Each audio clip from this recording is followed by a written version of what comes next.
Hello, hello, and welcome to another exciting episode of Skeptics and Seekers Sunday Sermon. This is 4S, and we have Mac Attack and special guest, uh, I would say host emeritus, Matt, who is welcome here all the time, and we have a few host emerituses who are welcome here all the time. They just don't show up, but good to see No one's as you, Matt. dedicated as I am, David. That's what it is.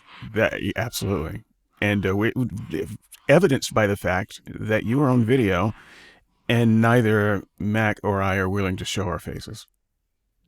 Well, what can I say? I have a great face for podcasting. You do. And so I'm glad to see it. In fact, I should just lock this onto your face so that it doesn't so it doesn't move away. I think that will get us ratings. So what I want to do is just get right into it without falderall. So just a little bit of falderall. I had surgery yesterday. Oh boy, did it hurt like hell. When I woke up, I was like, oh yeah, that's right, proper pain right there. And then they sent me home. So pretty much how that worked. They gave me some stuff in my system and said, okay, you can go home and get dressed. that was pretty much it. But I managed. I took a walk this morning with no cane or anything, and it held up. And it's like the doctor said, the bones are good enough. It's just pain management. So I did not take any of my special pain pills because they have side effects that I do not like. So I'm doing this on Tylenol and Moxie. It's mostly Moxie because Tylenol doesn't do shit for me.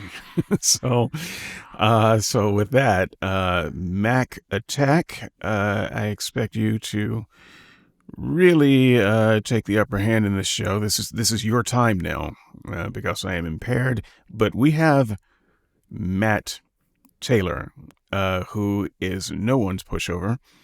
So I will look forward to long periods of silence for me and vigorous arguments from the two of you. What I want to do is pick up from last week. We were looking at some of the experts' opinions and surveys, not really experts' opinions, but surveys on why the nuns were on the rise and have been for a number of years. And that seems to be just an undisputed fact. So the real question is, why is that happening? Oh, these dogs. I have no idea. Anyway, maybe someone's broken in. Anyway, I'm doing a podcast, man. You can have the fine china, which is pretty much paper plates.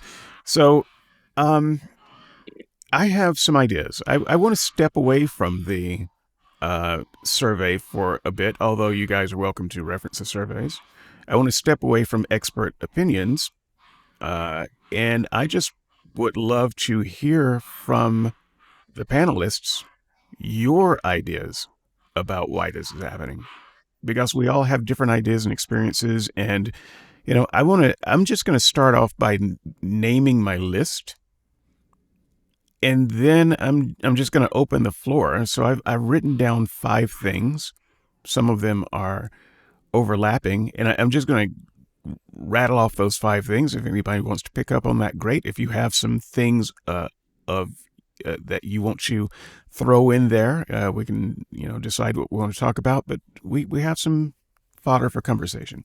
So I think probably number one on my list is homosexuality. I think that's a genie that can't be put back in the bottle. And to the extent that churches keep fighting it and making homosexuals the big bad, I think it's a losing effort for the churches. Homosexuals don't have to do anything. They're destroying the church without firing a shot here. But this is the church's enemy. And here's the thing: this isn't the 1950s. We can't pretend that homosexuals don't exist. They exist. They're out, and their families know that they're homosexuals now. And the church cannot, as much as they would like to, cannot turn families against, cannot turn mothers against their sons and daughters because they're homosexuals. It's just not going to happen. And I think that, well, it's not going to happen on a broad scale anyway. It does happen in pockets. And I think the more that churches try to make this, the big bad, the more pushback they're going to get. And, people who are looking at religion, even thinking well of religion, are thinking, yeah, I can't go with that. So the second thing I bring to the table is the question of who decides morality. Everyone has their idea of morality. I personally think that morality is a work that we all have to do. And religion, it seems like, wants to take the place of being the moral arbiters of all things. We decide what is moral, and then you follow along. And I think that more and more people are not willing to sit back and let some group decide morality for them. It is our right and responsibility as a human to participate in morality and to do the work of morality for ourselves. And I think that more and more people agree with me on that, quite frankly. The third thing I bring to the table is religious harm. A lot of harm happens from religion, whether it's another big name preacher in the spotlight who's been caught diddling kids. These things have a lasting effect. So you can't say, well, okay, let's put that behind us, or that doesn't have anything to do with it. People more and more are starting to realize that God does not do background checks. So the people who are self-proclaimed leaders in their religions got there in a way that does not, in fact, suggest that they should be there. God does not do background checks. God does not make sure that his quote-unquote leaders know what they're talking about. And I think that the more that becomes apparent, the more religious harm these people do in the name of a God that doesn't seem to be active in the process, the more people move away from religion. Number 4, the brittle social benefits of religion. So one of the main reasons that people go toward religion, other than, the fact that they were born in that religion, or some cultural demand, is because of the social benefits of being a part of something. Whether it's the Lions Club or the Loyal Order of Buffaloes, Water Buffaloes, or religion. There's a social benefit to that sort of thing. But with religion, it's very brittle. And it's more and more brittle, and people are starting to see it, because that religion is not based on you being you. They don't love you because you're you. They love you and are, allow you to be a part of them because they believe you believe certain things. And the moment you don't believe those things anymore is the moment that you start getting frozen out of that social group. So that social group is based on beliefs that you may not always have. And so you might find yourself pressured into, pretending to believe things that you're actually doubting. And, the moment, the right person realizes that you don't believe what the group believes, then the group turns against you. And so it's that benefit of social cohesion is very brittle. And so people walk away from religion there. And then the last reason that I have on the table, there are simply no benefits to religion. Once you take the social club aspect of it off the table, there aren't any benefits. You're not making any more money. You're not doing better at work. You're not having a stronger family. You're not less likely to have a divorce. You're not less likely to suffer depression, anxiety. You have no even things that you consider sin that you would like to get out of your life. You're not getting the spiritual help with that. You're just as vulnerable to the attacks of Satan or whatever. There is no benefit to getting up on Sunday morning and going to church, or getting on your knees and praying or reading the Bible. And even if you do find some benefit in that, you just don't see any benefit anymore of being a part of a quote unquote religion. And so I think that, again, people are starting to see a thing that can't be unseen, which are a lot of people who are ex-Christians who walked away and they're doing fine. And at some point you have to ask, well, why aren't they doing fine? Because as a Christian, you were always taught that you wouldn't do well when you walked away. That there would be some kind of consequence, but there's no consequence. You have a good life. And the more people see that, the more they realize there really isn't any benefit of being there. So I think these 5 things are things that I believe top the charts for why nuns are on the rise. But I'm an idiot. Uh, so what do you think, Mac? I'd like to hear what Matt has to say. Okay. If he has something to say that's different than what you said. So what do you think, Matt? Right. So why do I think people are leaving Christianity? Well, the simple reason is it's because it doesn't work anymore. It doesn't provide any of the benefits that it might have done for people in the past, and it is actively causing harm for a great many number of people. And those are 2 very simple reasons. Let's paint a picture. I'm here in the UK, so it's going to be very different contextualized to where you 2 are. But let's paint a picture of an example of life here in the UK. 100 years ago, we had villages across the UK, relatively small villages, small enough that most people would know everybody else. The church would be the central place in the village. And if people didn't go, it was noticed that they didn't go. And if they wanted any kind of community, the church was the only place to go. So it was very easy to coerce people into going to church. And it was very easy to identify those who didn't go to church and to ostracize them. 100 years later, today, villages are now towns. They're much bigger. There are more churches. It's much easier to be anonymous. It's much easier to find community that you want outside of a church. It's much easier to not go to church and nobody even notice. So those kind of practicalities mean that people where church no longer engage them anymore can just disappear from the church radar and not be seen again. They can't be coerced into going back to church, and they're finding their community in other places. So that's kind of a picture. There's a lot more meat behind those words, but the basic bottom line I would say is church doesn't provide the good that it might have done at one point, and it actively produces an awful lot of harm. And people are recognizing both those facts, and they're just not bothering anymore. All right. So, Mr. Attack, if that's your real name, fire away. Um, I I think you're all right. That all those reasons you've given are parts of the reasons that people give for when they leave the church. So I don't have much to disagree with in terms of saying that's not a real reason. I do believe that folks who leave the church do so because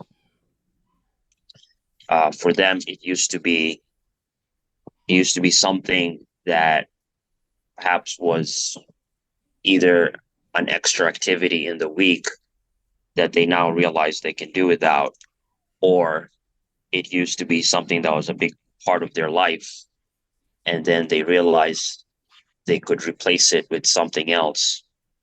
So it's not more or less. It's not. It can't like everyone is different. Everyone has their own reasons, and so it can't be because of one singular reason. It has to be multiple reasons, and it's harder when reading studies like this. Uh, when you see like, okay, you're putting people in a category in a box because it's a lot more multifaceted for different people.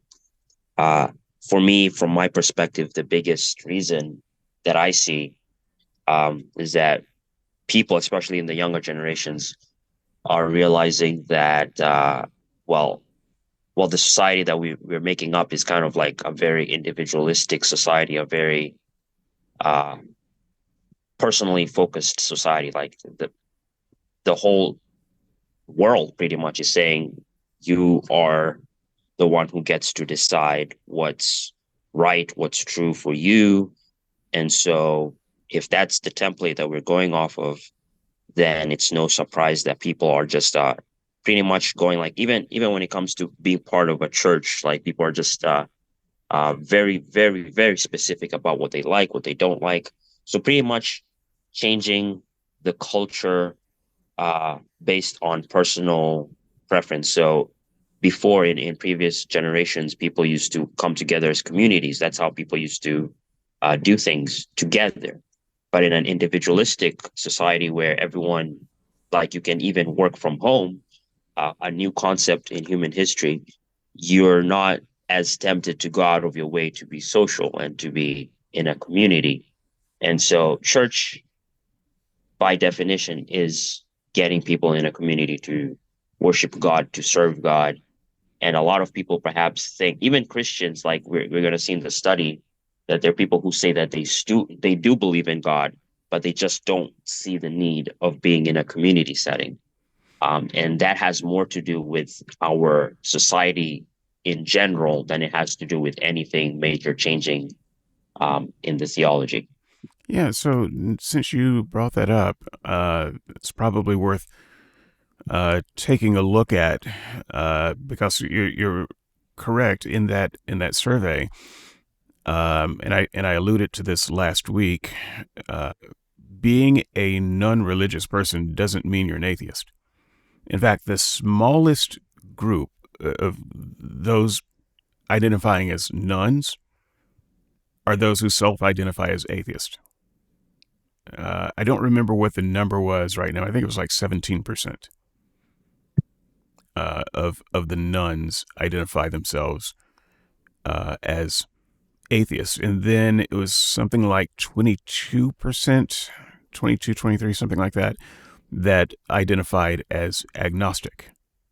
So we're not even getting to a plurality, even with those two, of those who consider themselves nuns. And so there are a lot of nuns. And if this survey is to be believed, I'm not sure that it is, but I have a love-hate relationship with surveys. But if this survey is to be believed, then most nuns are spiritual, and at least that. And I don't exactly know what that word means, and it may be worth some discussion. They're spiritual but not religious. That many of them believe in God. They believe in the traditional Christian God. Many of them believe in God as in the grounding of all being. Some believe in God as in a higher power that's not necessarily personal, but a power of some sort or other. So there are a lot of kind of spiritual, metaphysical beliefs wrapped up in the nuns, and I think that's always been there, but people seem to be more willing to identify with that. So I'm just wondering, since you Mac are saying that, it's our individualism. You did say something, by the way, that that working at home was a new thing. Actually, working in offices is the new thing.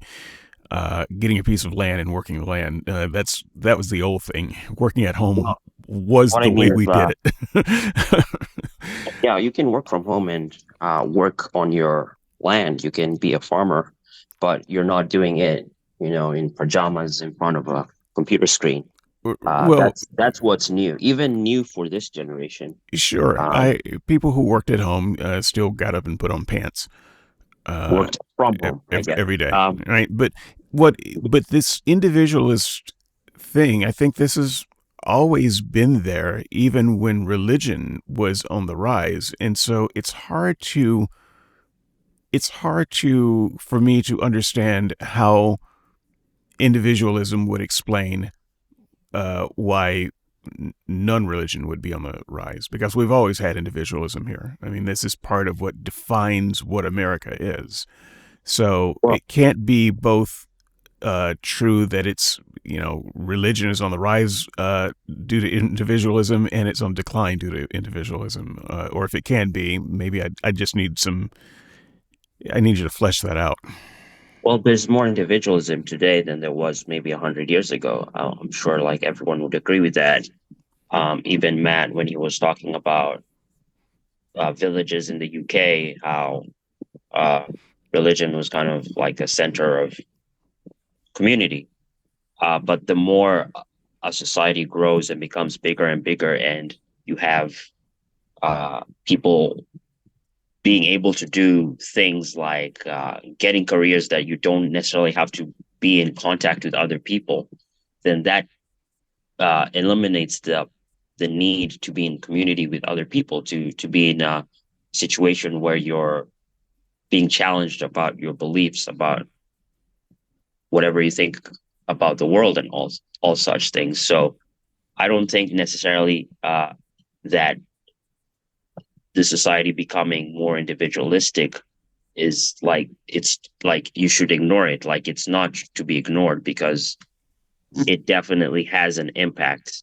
It definitely has shown like it definitely has impacted why people leave religion, because even in the data we see that people who call themselves nuns, they still believe in God. They still believe even in the Christian God, but they just don't want to be around organized religion, around other people. I had a neighbor who once told me that he's a Christian, he believes in God, but he thinks that the fact that people need to meet together every week, he thinks that's weak behavior. He thinks he doesn't need to meet with other people. He can do his thing by himself. And so that's the prevalent attitude towards religion these days, especially Christianity, where people are like, I can just do it by myself. And in a way, in a strange way, evangelicals are to blame for it, because perhaps the emphasis on a personal relationship with God, that emphasis has been taken way too far, so that you eliminate the need to be part of our church community. So let me just play devil's advocate or angel's advocate. Isn't individualism a good thing? I mean, let's just give you all that about individualism. By the way, Gandalf the Wise has shown up. And who knows, he might even say things, but in case he doesn't, if someone would watch the chat for me, that would be great. And here's the thing, Gandalf, when you say things in the chat, the panelists might just say them as if they were their own ideas. So if you want to be credited for your ideas, you're going to have to turn on your mic. Otherwise, we're just going to steal from you. So, Matt, isn't individualism a good thing? I mean, should we? I know that there's a kind of a religion, Christianity, ancient religions in particular. They are very community based. Individualism is not smiled upon necessarily. I mean, God in the Old Testament, he dealt with nations, not so much individuals. Judaism was about a nation, and individually you might be doing all the right things, but if your nation wasn't doing all the right things, you're going to suffer for it. So you kind of worked on a broader scale, and then Jesus comes, and Christianity. I know that there are some elements of individualism, but once again, we see Christianity being expressed very early on in communities, not so much individual relationships with God. So, the 7 churches who were called out in Revelation, they were called out as churches, not as individuals. And so, maybe Mac has a point that historic religion is not very individual, but I would argue that individualism is a good thing And if individualism means that we can move away from this almost oppressive community-based religion, why wouldn't that be a good thing if individuals are finding ways to have relationships with God that are sometimes closer and more meaningful than they could have as a community? Well, I'm not really sure what is meant entirely by individualism, so it might be best if that is more specifically identified. But certainly in today's society, we are much more capable of doing things on our own. If somebody wants to write a novel, and there are plenty of authors around the world, that is something that you do on your own, and you need to dedicate hours a day, days at a time into that endeavor. Very similar with music production. In my own work as a software developer, I could do that at home on my own for days at a time if I really needed to, or I can do that in the office with the inverted commas community of the development team that I work with. I personally prefer to be in the latter, to be in the office with my team. I don't have to be. So there are plenty of things that we can do on our own. Reading books, consuming media, gaming, or even doing our own study or research, whether that's just watching millions of cat videos on YouTube or actually doing genuine research for our own further education. These are all things that we tend to do as a society today on our own as individuals, because we can't do them with distractions around us. And those are things that didn't exist 50, 100 years ago. So I'm not really sure what the individualism charge actually means, but because we live in a society that's very different and it's much more geared around consuming and creating as sole individuals, and many people thrive in their own company. I don't mind being hours at a time in my own company, and it may well be that if I'd lived 100 years ago, having hours at a time in my own company just simply wasn't possible because of the way society was. I don't see that as an intrinsic bad thing. The question, I guess, is what I do with that time. But to go back to the point I was making, there are things that the church maybe was the only thing in the village or the town that provided certain things or gave you contact to certain things. We live in a society today where I don't need the church to provide anything for me. If I want a plumber because I've got a problem at home, I don't need to find the plumber in church on Sunday. I can go onto the internet and find the local plumber. If I need to find the vet to help me with a cow in my yard, I don't have a cow in my yard, but let's just paint the picture. I don't have to go to the community centre or the church or the vicar to try to identify where the vet is. I can go up onto the internet and I can find a vet. I don't need the church for any of the things that maybe the church provided as a service to the community 50 or 100 years ago. And I think that's one of the things that the church simply doesn't provide to today's society. And I think the more and more people are finding that the church simply doesn't provide that, because the opportunities and the abilities to find the things that they want, they don't need the church for those things.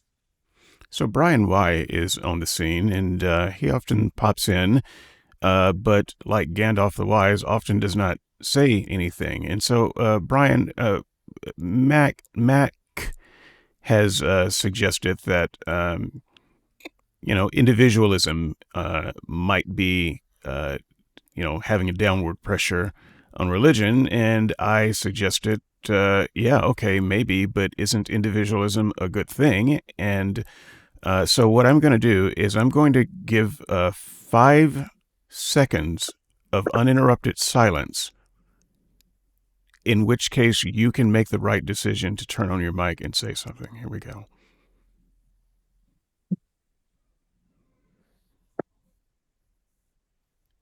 Of all the times I've tried that, it has never worked. It has never worked. One day, this silent pressuring is going to work. I just want to clarify that when I bring up individualism, I'm not bringing it up as a negative thing. I'm just saying, as a culture, we're more individualistic now, even post-COVID, than we were 5 years ago. And that has an impact. So, for example, there was online church for a while where people couldn't go in and meet in person. and that had a it had a very real impact on churches. Like some churches closed down because uh, people were meeting in the buildings, and it was like, well, we don't need the building anymore, so it gets sold. And so things like that, where people perhaps change their whole outlook and be like, hey, I don't have to go to church. I can just watch sermons from home. And I remember speaking to one lady once who said she'd not been to church in years. She's still a Christian, but she'd never been to church in years because for her, she could just, like she had a job, and she was busy on Sundays, and she could just watch a sermon if she wanted to, and sing songs because you could go on YouTube and find songs and, do the Christian things that perhaps you don't need to be in person for. And that's a big impact as to why you could look at the data and be like, okay, uh, Christianity is clearly on the decline. There's less people in the pews. It's not necessarily because people are leaving. It's more like people are changing how they view worship. Now, whether it's right or wrong, that's a theological issue, which again, uh, you guys are not Christians, so I guess no point in discussing it. But that's been a big thing that's been happening since 2020, and Yeah, I think that I it's think not that to be ignored. I think that a Yeah. lot of Christians are restructuring their relationship with God, their relationship with the church, because as it's been pointed out, the church used to be the center of all community and culture. If you were an artist, you had to go through the church if you wanted your art to be sponsored. If you were a musician, a songwriter, you had to go through the church to get that sponsored. And, at some point in history, those things started to change. Oh, wait a minute. We have publishers that are not associated with the church. I can get that done there. Oh, great. Then I don't need the church to pursue my artistic goals and dreams. And as a result, I also don't have to create my art in a way that the church would accept. I can express myself more fully. And it turns out that worked out pretty well for artists in the Black community. The church is still king. It's still the center of culture. It is very hard to find a famous Black person today who did not get their start in a church. That is just the case, at least in America. It's very, very hard to find that. But in communities where people can achieve success outside of the church, they are doing that. And COVID, you mentioned, Mac, which I almost put on my list, was, I think, a very important thing, in the last few years, because people who had been going to church every week for all their lives were suddenly not going to church. And guess what? The world didn't burn down because of it. And people, they had this opportunity to see, oh, well, wait a minute. And I think this was what a lot of preachers were afraid of. Their churches would go out of business the moment people realized they could do this without the church. Well, So, the opposite is also true because lots of people people realize that the church is very important to their lives. So it didn't just go one way. It actually swung the other way more, in terms of like even people realizing that, hey, community is important. So suicide rates when like they were going up in 2020, people were reporting that they were more lonely and all these things, and people realized, hey, we need community. And so being individuals, as much as like it's only been 4 years, but 2020 was a pretty miserable year for lots of people. um and it's not like something that it's not like you could just say that, hey, I'm okay with being an individual, I'm okay with being by myself, and that could work for you. But for the most part, for most human beings are social creatures. We're not meant to just be isolated and be alone and not and experience limited human I uh, agree with all that. content. I grant every bit of that. But I think that what people found was that they could get the same benefit with other kinds of communities. So it wasn't just the church, and for a big part of their life, it was just the church. And now it's not Uh, just the church. There are other kinds of communities. there've Um, always been other kinds of communities. They've yeah, always but if been you've there. if Yeah. you've always been kind of religion only, and your only social connection has always been the church, then that's what you're going to always be. But I think that when people became detached from the church, they formed other kinds of communities, and they realized, oh, wait a minute, that works too. But I fully agree that we are social creatures. I mean, the worst form of punishment in prison is today still solitary confinement. I I'm the guy who, if I go to prison, I'm going to find a guard and punch him in the face immediately. That's my first move. And then I'll take a beating on the spot and get thrown in the tank. And that's where I will live my happy place. And every time they take me out, I'm just going to find another guard and punch him in the face. So, because I prefer solitary confinement, but I'm a weirdo. So I recognize that that's not the life for most people. The only point that I'm making is that when people find outlets other than the church, then the church religion kind of loses out, because they realize, okay, I can have the same benefits doing this other thing without certain restrictions. Let's move on from this point, though. We've talked about this a lot, and there's far too much agreement. The thing that has not come up, and there's another thing I want to talk about on my list, but the thing that I didn't even put on my list was um, theological uh, theological differences, theological challenges, theological doubts, if you will. I think that when you're embedded in a church community that is very, opinionated and dogmatic. So usually this is the case with more conservative Christian communities. They have some strong theological ideas about things. And they're ideas that today are harder and harder to swallow. You're going to find way fewer people who maybe have a come to Jesus moment, but who are willing to accept a young earth perspective, for instance. They're not gonna take that. So if they have their come to Jesus moment at a church camp, and they go to a church that's teaching 6-day creationism, I think that they're more likely to seek their spirituality elsewhere. They're Is my wife letting me know she's back, even though she knows that I podcast on Saturdays?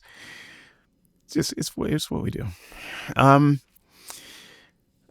Yeah. So they find other outlets for their spirituality instead of religion, because they decide, okay, well, if that's what religion is, I'm going to find another way to have my encounter with God, because that theology doesn't work for me.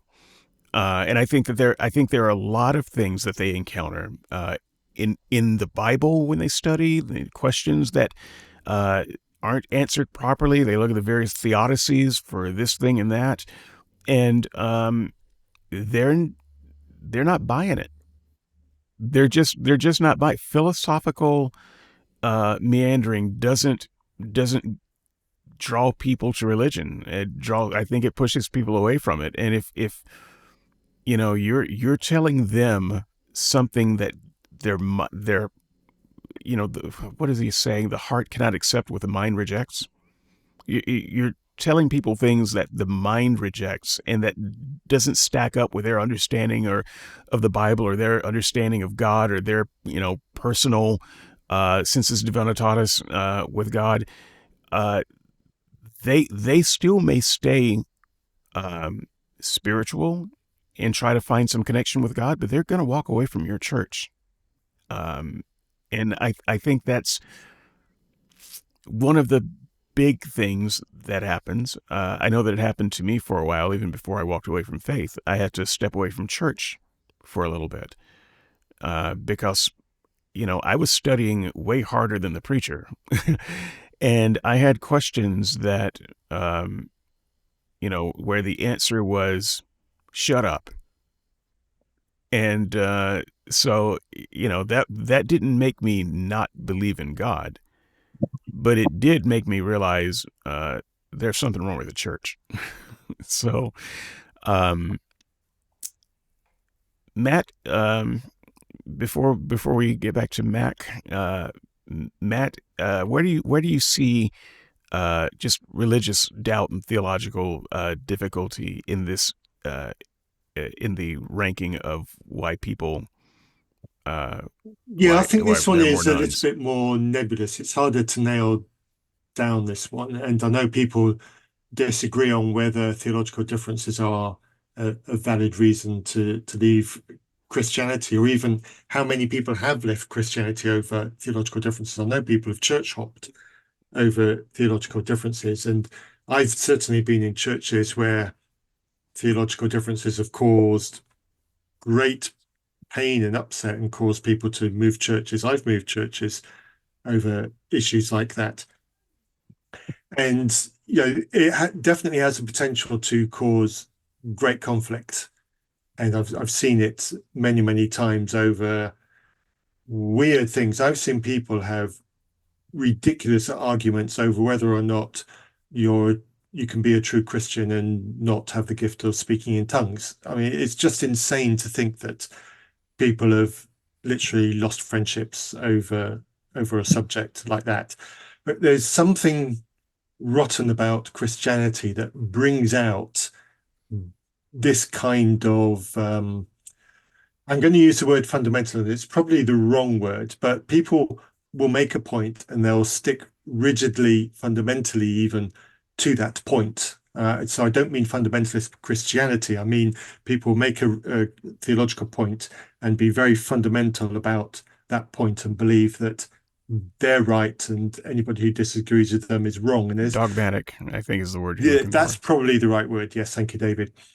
And there is something about Christianity that enables that kind of attitude, which is really kind of ironic, given it's supposed to be a religion about love and acceptance, and it's supposed to encourage dialogue, and supposed to encourage accepting our neighbor, people who are different to us. Yet we've got all over the Christian church this kind of attitude. And this is what I referred to earlier when I talked about the harms that it causes. So theology is a problem within Christianity because there is so much of it, and there are so many people who refuse to engage with different theological views. So, Causes stuff. Mac, is dogmatism a problem in the church? I mean, what is the balance? I mean, when I was a Christian, I very much had trouble with this idea. I had a lot of dogmatism, especially in my younger days. God's existence was something you could be dogmatic on. You should never show any weakness or doubt about whether God exists. You should be able to say, yes, God exists. Jesus is God. That's not a thing that you can waffle on. The resurrection happened. The only way to salvation is through Christ. These are things that you could be dogmatic on. Jesus is the way, the truth, and the life. And yet there are so many other things that, maybe dogmatism is the wrong way to go. So there's the famous saying in matters of Essential unity, and the periphery stuff. I know the quote you're talking about. Yeah, and it ends in all things charity. Yeah. And so there's this kind of I don't know. There's a tension, if you will, between epistemic humility and dogma, and where the line should be. And it seems like churches that draw the line on the wrong side of where it should be, that are overly dogmatic lose a certain level of their population. And once again, it's not that they stop believing in God or stop being spiritual, but they realize, well, if being in religion, if being religious means being dogmatic about a bunch of stuff that I'm not dogmatic about, then I would rather not be religious. So where do you see it? Well, Christianity is like it's it's not a religion that can fit in anywhere. So this is what I mean. Like if a Christian, let's go with the most basic definition and say, okay, someone who believes that Jesus rose from the dead, right? Take someone who believes that, just that. Say, I'm a Christian, I believe Jesus rose from the dead. And we take that person and we put them in a pluralistic culture, um, where miracles don't happen, where they're surrounded by people, perhaps Muslims who say, Jesus was just a prophet, or Jews who say Jesus is not the Messiah, who died, he's a false prophet. Take that Christian who believes that one wrong thing, according to the general culture, they're going to cause friction between every single person they encounter. Uh, and so the more uh, beliefs that a Christian has, the more they add into, okay, God is holy, God is righteous. No, God is not just a God of love only, but he's a God of holiness. The more you add on to these doctrine lists and you add more beliefs, the more friction you're going to cause with the general culture. Like it's inevitable. It's not something that it's like, okay, Christians are just going out of their way to offend people. It's just based on what we believe it's naturally going to happen. The second thing is, okay, how dogmatic can you be about certain things? Well, there's definitely a triad going on. There's essentials and then there's non-essentials. Now, how you figure out something is essential and non-essential, that's pretty much something that the church is always talking about. This is inside baseball. Christians always talk about things like, hey, is this essential or is this non-essential? And then we go to the scriptures and see if that's the case. To someone who's not part of Christianity, and you look out and you see however many denominations there are, it looks like every single church is doing their own thing.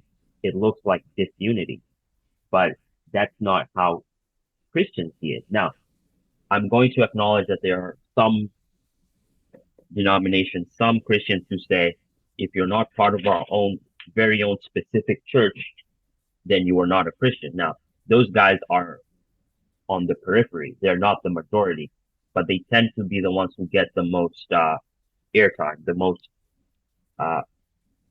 chances to speak their mind. And it's always difficult having to put out all these fires because they're always the ones who are on TV and they're like, and they're doing the whole speaking in tongues thing and insisting that, hey, if you don't speak in tongues, then you're not a Christian.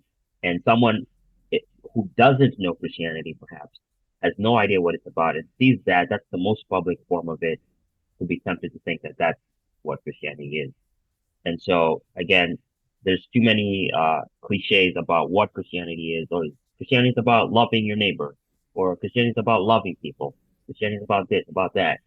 And the biggest issue is that with so many views running around, it's so easy for someone to say like, oh, well, you're not acting consistently with this view. Whereas the person that they're saying that to doesn't just have that one single particular doctrine. Like, yes, love your neighbor, but Jesus also said, call out evil. Do not be friends with the world, because the world is soon passing away. And so all these other doctrines that perhaps are not in the mainstream, and the mainstream doctrines are the one that gets pushed to the front and say, oh, you're not acting like a Christian because you're not doing this thing that Jesus said. But there's a whole other list of things that Jesus did say to do and to observe and to obey. And that's the biggest issue with our society. In an age of so much information, people can have so much information, but yet know so little, because it's always based on what is the algorithm pushing for? What's the most popular thing that people are going and trending towards? So that's That's the biggest thing I see about that. So let's take one more topic. Let's I hopefully we can swing back around to that in the comments. So let's take my number one, and really my number one can be expanded. My one and two can be combined. Homosexuality. Surely we're going to get some good disagreement out of that. And the question of who gets to decide morality. Whose moral judgment goes. And now, homosexuality is big, and it's big because the church has made it big. I mean, this is something that is a tentpole issue in a lot of churches right now, and they're pushing. There's a lot of push and pull in society regarding LGBT rights. I know that there's some other letters in LGBT, LGBTQ, LGBTQI, LGBTQIA. So pardon me if I have to shorten that a bit. In fact, I think it is still okay to just say queer folk. And so I might just do that to encompass all of the community. Really, LGBTQIA, get better branding. So that's my advice to you. But they exist. They are here. And they're not going away. They can't be put in a bottle. They can't be put in a category of negativism. They can't be not normalized. They are here, and society has to deal with it. And the biggest part of society that has to deal with it is the church. The church has to deal with it. And for a long time, the church could get away with not dealing with it, or they could just get away with, scaring people into not coming out. They scary Bible stories about homosexuals being stoned to death, and if you're homosexual, you have your part in the lake of fire. All that stuff. That stuff doesn't work anymore. It doesn't work anymore. Society isn't scared of the boogeyman anymore, and homosexuals. We're here. I say we. I don't mind identifying myself with people who are queer, because I am sure that I've got some sexual tastes that many will find queer. So I'm happy to be identified among the deviants. I'm fine with that. If you want more detail about that, you cannot get it. but I'm not afraid of it. People have mistaken me as gay. I've had a man or two make a pass at me, and besides being a little bit weirded out, is also flattering. So thank you, gay person who thought that I was hot. Thank you very much. Because when you get this age, if anybody finds you hot, that's a thank you. No, I would not like to go in the bathroom with you, but thank you. So, but this idea that that's just something that is a sin and worthy of burning in hell and whatever. I think that a lot of people, because we know too many, I've got too many gay friends, too many queer friends, and parents, these boomer parents, they know that their kids are queer. It's just out there now. And I think that more and more people are saying, if religion means treating queer folk differently, then I will give up religion. I will not give up my queer relationships. And it's just a losing battle for the church every time. And, the Christians can tell themselves whatever story they want to. We're standing up for God and truth, and yeah, that's great. Keep standing as your buildings get more empty, but practically no one is finding that to be an attractive clarion call to religion. And to the extent that people walk away from religion because of that, I think that the church really is in danger of those same people walking away from God because of that. Because it's a short leap to say, religion, if that's religion, then I don't want to be religious. But the more you tie that into God, then they will just say, if that's God, then I don't want anything to do with your God.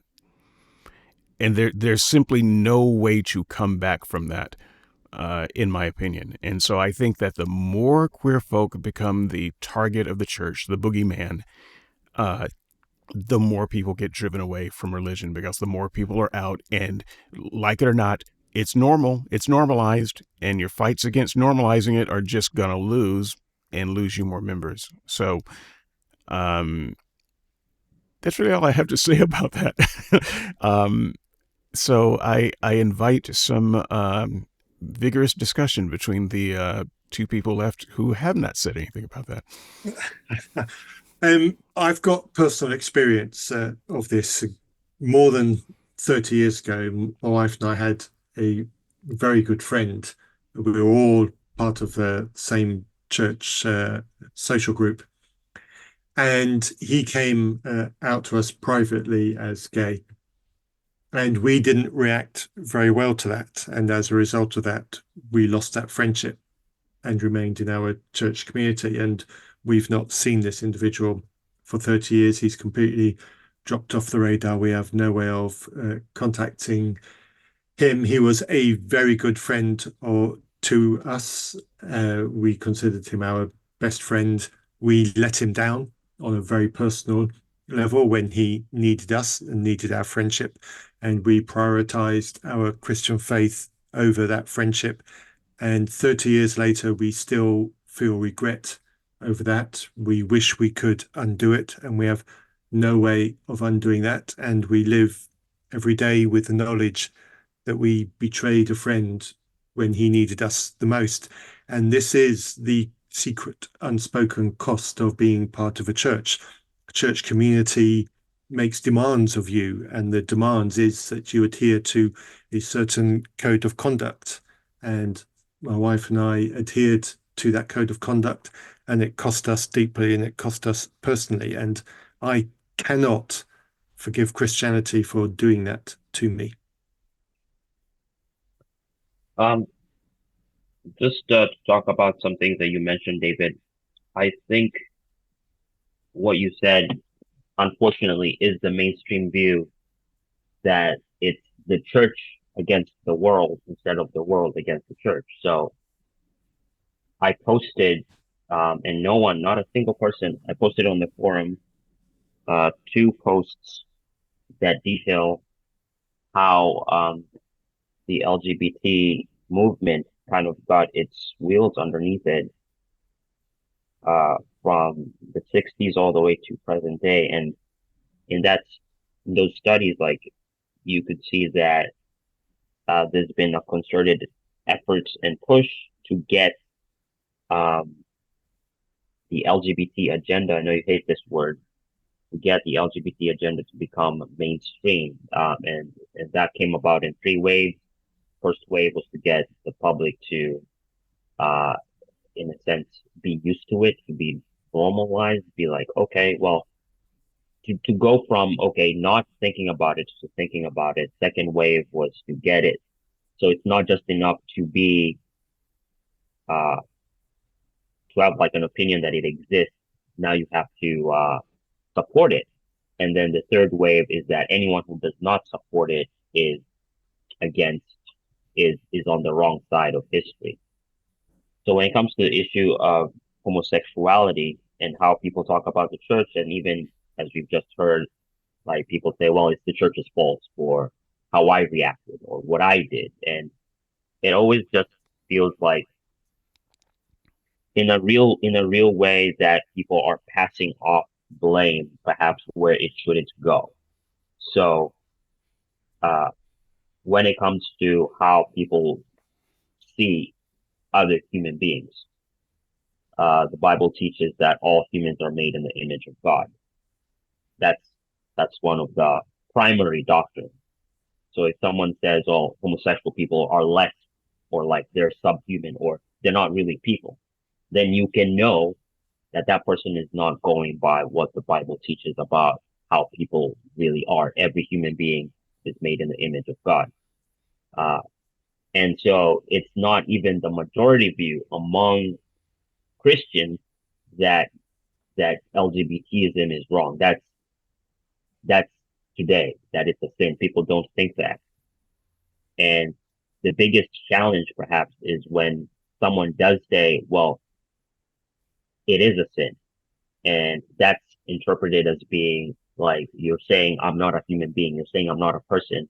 You're saying I don't deserve to be happy and all these other things, because in a very real way, our culture has said that your sexuality and how you identify as, or who you choose to have sex with, or whatever your gender is, like our culture is saying that's the most important part about you. That's what makes you you. That when you introduce yourself based on your sexual identifier, your sexual marker. And the problem with that is that it just makes being human superficial. It just reduces you to just a sexual act or a sexual preference. And where the church comes in and says, no, you're more than just your sexual preference. You're way more. You deserve more than just to be known as a person who prefers to have sex with this type of person or that kind of person, or that you have an identity that's much greater than all that. And where the miscommunication happens is that because the church doesn't say it like that, or doesn't communicate it like that, it's taken that you're only saying that because you hate us, or because you want us to be oppressed, or you don't want us to be to have rights or anything like that. But that's not the case. That's not true. And so when people say, well, I can't be a Christian if God doesn't let me do what I want to do, in which case they would be right. Like, you can't be a Christian. You cannot be a Christian like that, because being a Christian, being a follower of God, being a follower of Christ, means that you die to yourself, you die to your urges, you die to what it is that you believe is the most important thing, and you come and submit yourself fully to God and His way and His plan for your life, because He is God and He knows everything. And when churches in the mainline screen try and say, well, no, we accept gay people, like I feel like when the argument is made by skeptics and atheists that, oh, well, if the church was more accepting, then we would be more open to it. But in reality, when the churches that are more gay affirming and that have uh, queer people as bishops and all that, these churches have the least numbers. Like, there's no one in the pews for those That's churches. not true. Well, I can back it up with information in the chat, in the forum, but that's pretty much the case, that mainline denominations are dying in America. The Episcopalians, the PCUSA, the Lutheran, the Evangelical Lutheran Church, that's more affirming. Like, these churches are the ones that suffer more. So the argument being made, like, if the church was more affirming, there'll be more Christians. Well, that's not being shown in the data. That's not true. But the final thing I want to say about this is, uh, in the end, if someone says, well, I cannot be a Christian, I cannot follow God if He doesn't affirm who I am, then they're missing the fundamental point of what it means to be a Christian, which isn't God affirming you in your ways, but rather you being brought into conformity with God's ways, you being transformed and being given a new life, a new lease on life, a new nature to follow God, not just to live for yourself, but to live for God and to live for loving your neighbor. So, in a sense, someone can be right in saying that, but they're missing the whole point.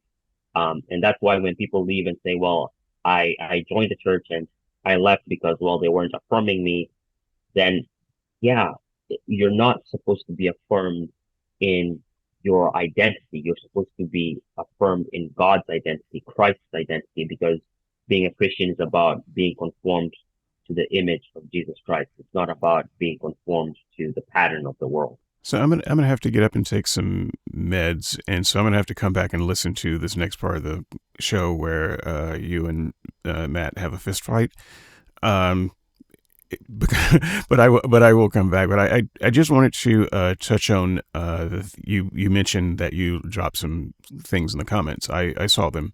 You also must realize that I've had many distractions this week, and so I recognize that it didn't get a lot of uptake. But if people were like me, I'm not sure what the uptake would be. So let me just try granting a thing that I think you're a point that you're trying to make, which is that there's a gay agenda. Okay, there's a gay agenda. I grant that. It's been going on for a long time. Hang on, let me just. I'm not done granting you stuff.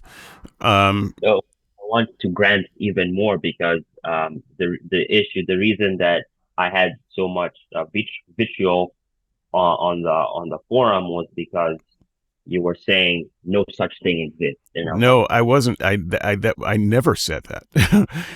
You just misunderstood what I said. I never said that the gay agenda was not real. What I said was that is not the reason for the Star Wars rejection thing. But I'm very happy to grant all kinds of agendas, special interest group agendas exist.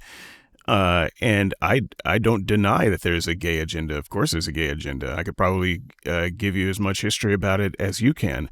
However, what I said about the gay agenda in the comments, which seems to also be ignored, is that any group that has been oppressed historically has an agenda. We, as a black man in America, I got an agenda. I can assure you I do. Well, of course. Even if I can't define it very well, I promise I have an agenda and I'm a part of an agenda. But though, hang on.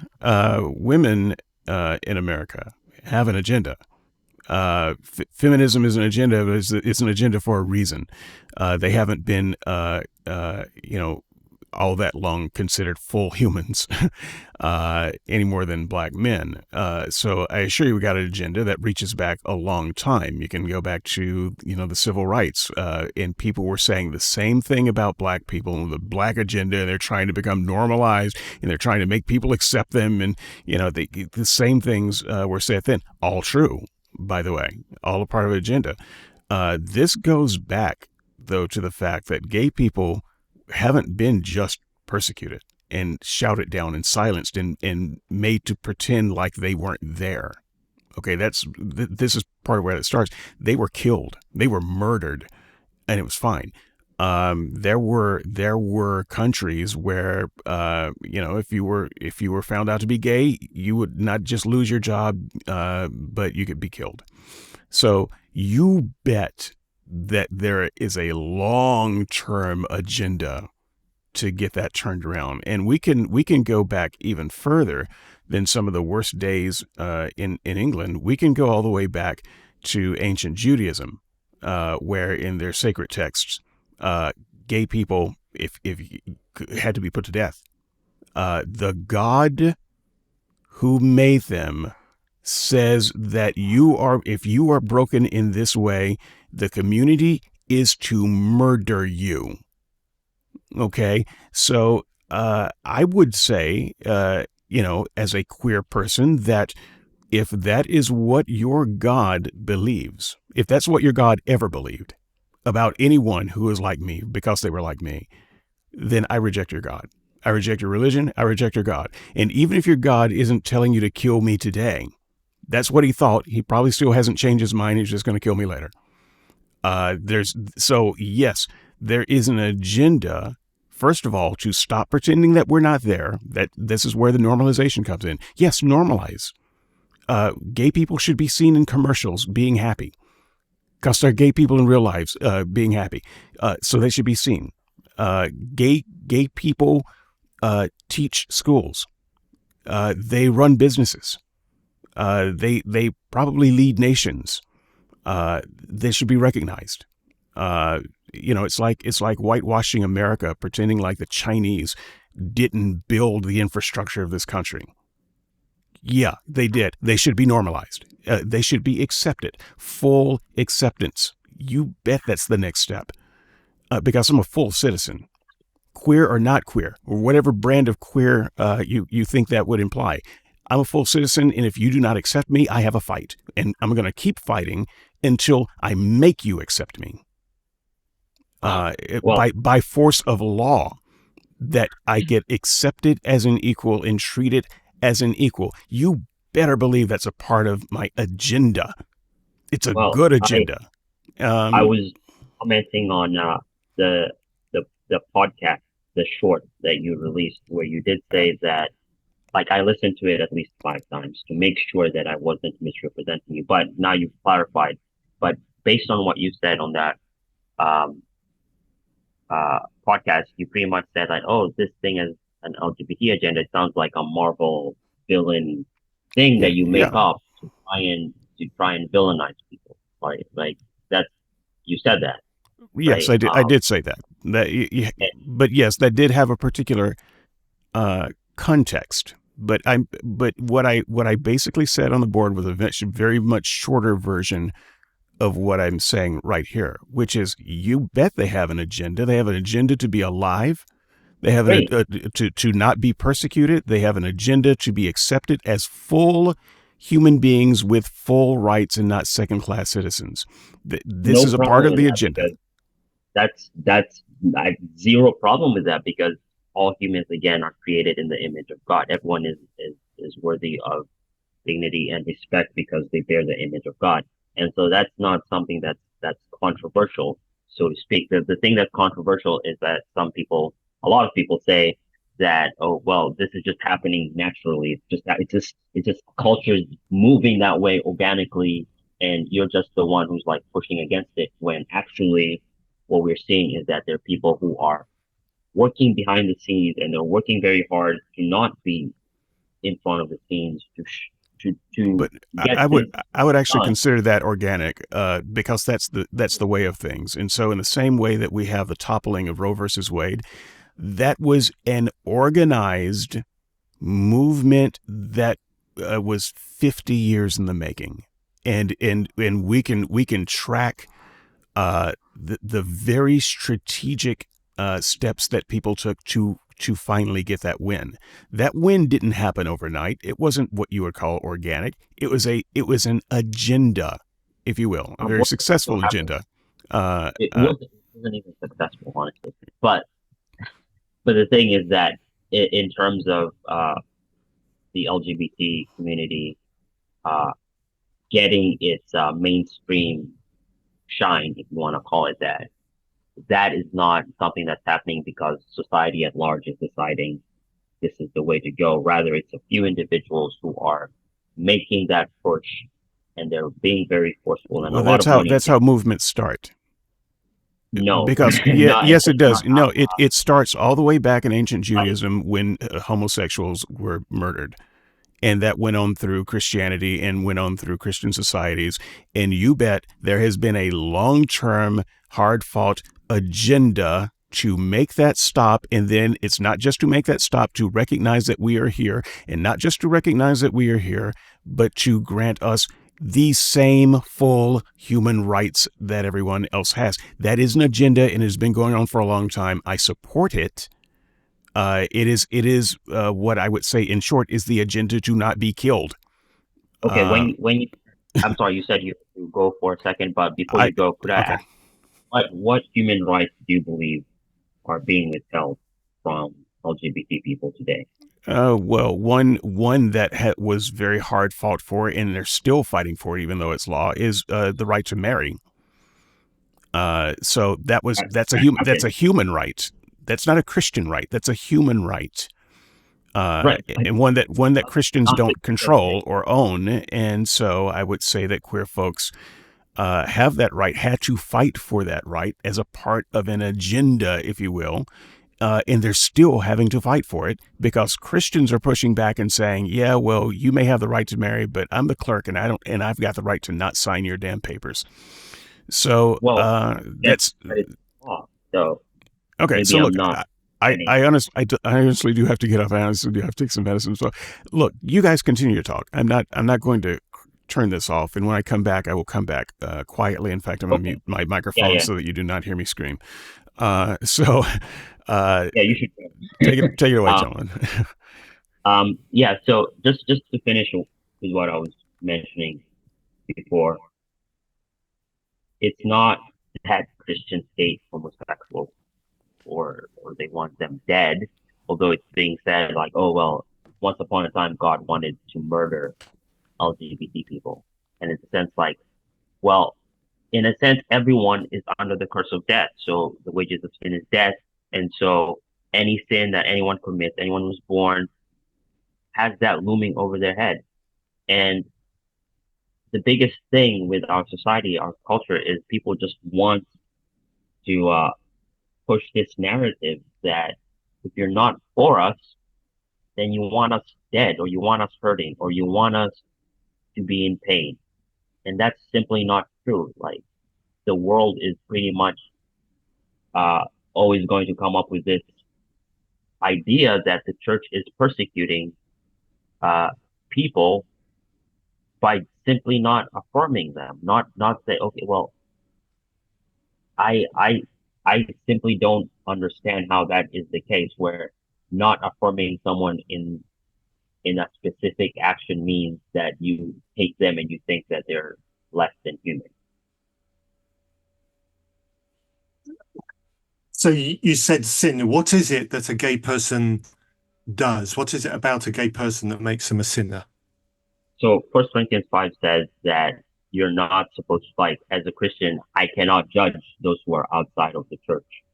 Uh, and so if a gay person says, this is what makes me happy, this is where I find fulfillment and joy and identity, then for them, that's like this outside of, like a discussion. Then there's nothing really that I can, outside of God's intervention in their heart, there's nothing that I could say to them that would change their mind. Now, what makes That it didn't a answer sin? my question. Yeah. So yeah, Oh, what is it about them that makes it a sin?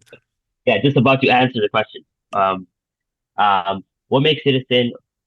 Sin meaning what misses the mark is that when God created human beings, he created them in a specific way, in a specific fashion, and in a very real way, every single human being on the planet is a sexual sinner, has failed to live up to God's standards for sexuality. So it's not that, okay, if you're straight, then you're fine, and if you're not straight, then you're going to hell automatically. It's that because of the fall, because of sin, every single person has fallen, and so there's degrees of that fallenness all over for every single person. So what makes it sin in a sentence is that it's not part of God's design. What isn't part of God's design? Uh, I'm trying to get to specifics here. well, expressing your sexuality in that way. So fornication, which is having sex before marriage, that is not part of God's design. Homosexuality, having sex, man having sex with another man, woman having sex with another woman, all these other things, polygamy, polyamory, all these are not part of God's design, and that's what makes them sin. Okay, so if somebody who is same-sex attracted and they have no sexual desire towards anybody of the opposite sex, what are the options for them if they find themselves wanting to go to church, wanting to learn more about the Christian God, and wanting to explore that, but also part of who they are is somebody who is not sexually attracted to somebody of the opposite sex and are only sexually attracted to people of the same sex as them? What is the options for them to do? They're welcome to come to church. It's not that the church is closed off to them. Like, church is a place for sinners to go and find healing, find restoration. And for some people, a lot of people, that restoration doesn't happen for a long time. Like, there are people who say, like, yes, before I got saved, before I became a Christian, I experienced homosexual feelings, but that doesn't happen anymore. But there are some people who are in the church, people that I know personally, who do experience these same-sex attraction feelings, and they're Christian. They recognize that this is not what defines them. So again, it's about identity. What's the ultimate thing that defines you? Is it your sexuality, or is it your identity in Christ? What's the most important thing about your life? And for Christians, it's their identity in Christ. If that really is true, why are there so many churches, so many very high profile apologists who will literally go on rants about sexuality? One name that springs to mind specifically is Frank Turek. His podcast, which he broadcasts weekly, they are a very high number of his podcasts, which are very specifically railing against what he calls the LGBT agenda. He goes on and on and on about those people, calling them reprobates, calling them all sorts of things. He doesn't talk about their precious identity. He talks about how rotten and how sinful and how hateful they are because of things that they can't control about themselves. So what are those people supposed to think if they're going into a church and that's what they're hearing? They're not going to feel that God loves them as a person. They're going to hear that God hates them because of their attraction. Right. I agree with you. Like, I don't listen to Frank Turek. I don't think I even know who he is. But yes, I suggest you do. I listen to his podcast. I suggest you do. Well, again, back to what I said. Like, the people who get the most airtime are the people who are in, like, oh, I know this guy. I just looked him up. Okay, I know him, but I don't listen to anything he has to say. But the point is this, that what he's saying is wrong, because that's not how, like, again, going back to something I've shared with David, when it comes to understanding what Christian theology is, the best way to go about it is to look at the text for yourself, as opposed to having someone else tell you what it means, even me. So, the way for understanding what it means to be saved isn't for someone like Frank Turek, who says, oh, you're hopeless, you are worthless, you don't mean anything to God. That's not the way. You won't find that in the New Testament. You won't find that in the Bible. And so again, this is just a bigger symptom of a bigger disease, where people think that railing against a popular issue is what makes it, that's how you're most effective. But if you're very outspoken and courageous, and you say all gays are going to hell, like, that's anti-biblical speech. And so I would join you in disagreeing with people who talk like that. And at the same time, go ahead.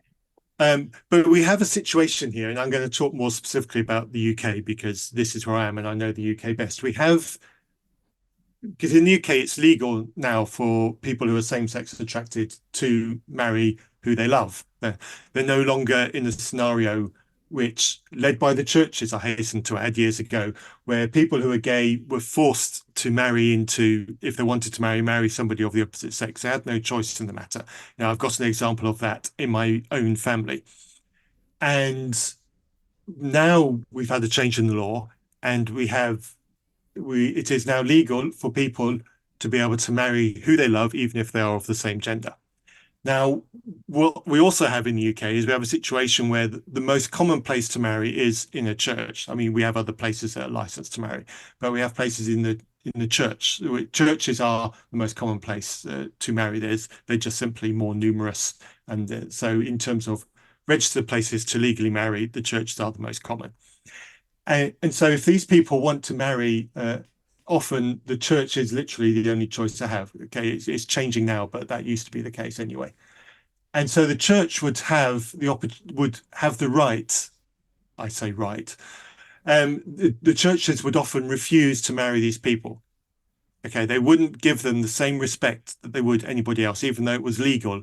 So it's not the gay people with an agenda and a populist period. What it is, they're fighting against obstruction from the church against their own rights. So I would push back against this thing about it being a gay agenda and the church as being ostracized over the agenda. It's actually the other way around. The church is actively restricting these people to marry whom they love, to live a life with the person that they love as the law dictates, and the church is fighting that.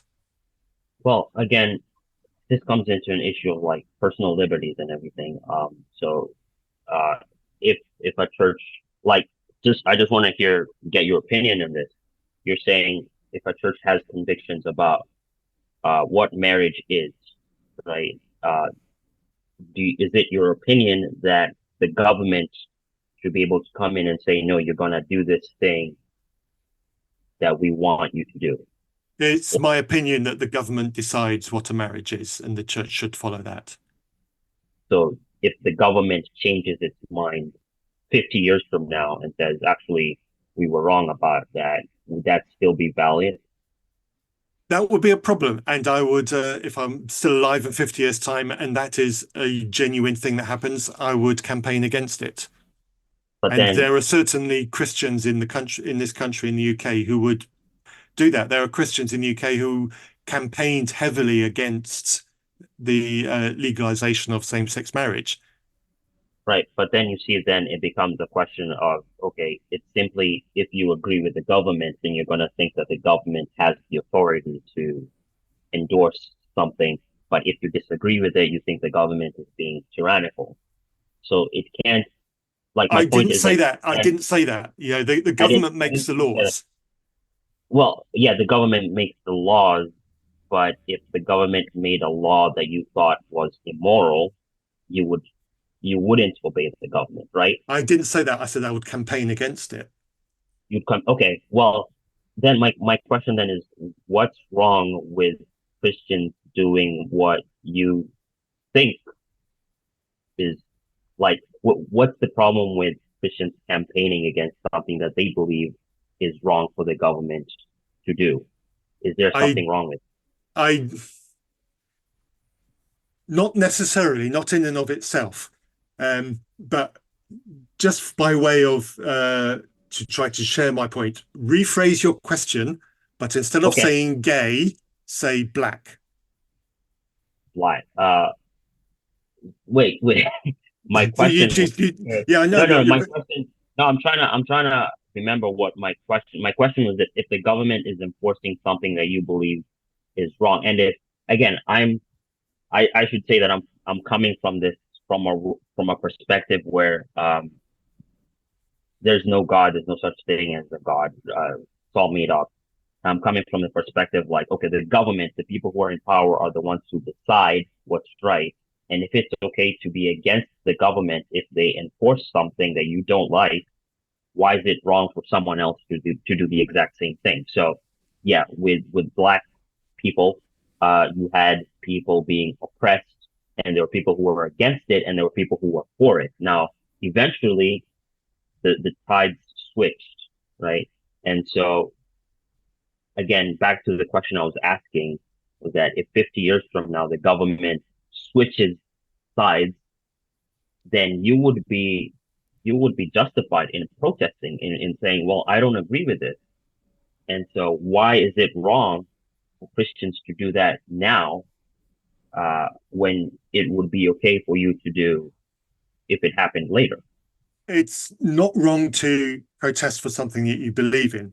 What I would attack is the thing that you believe in appropriate? Is it a right or even fair belief?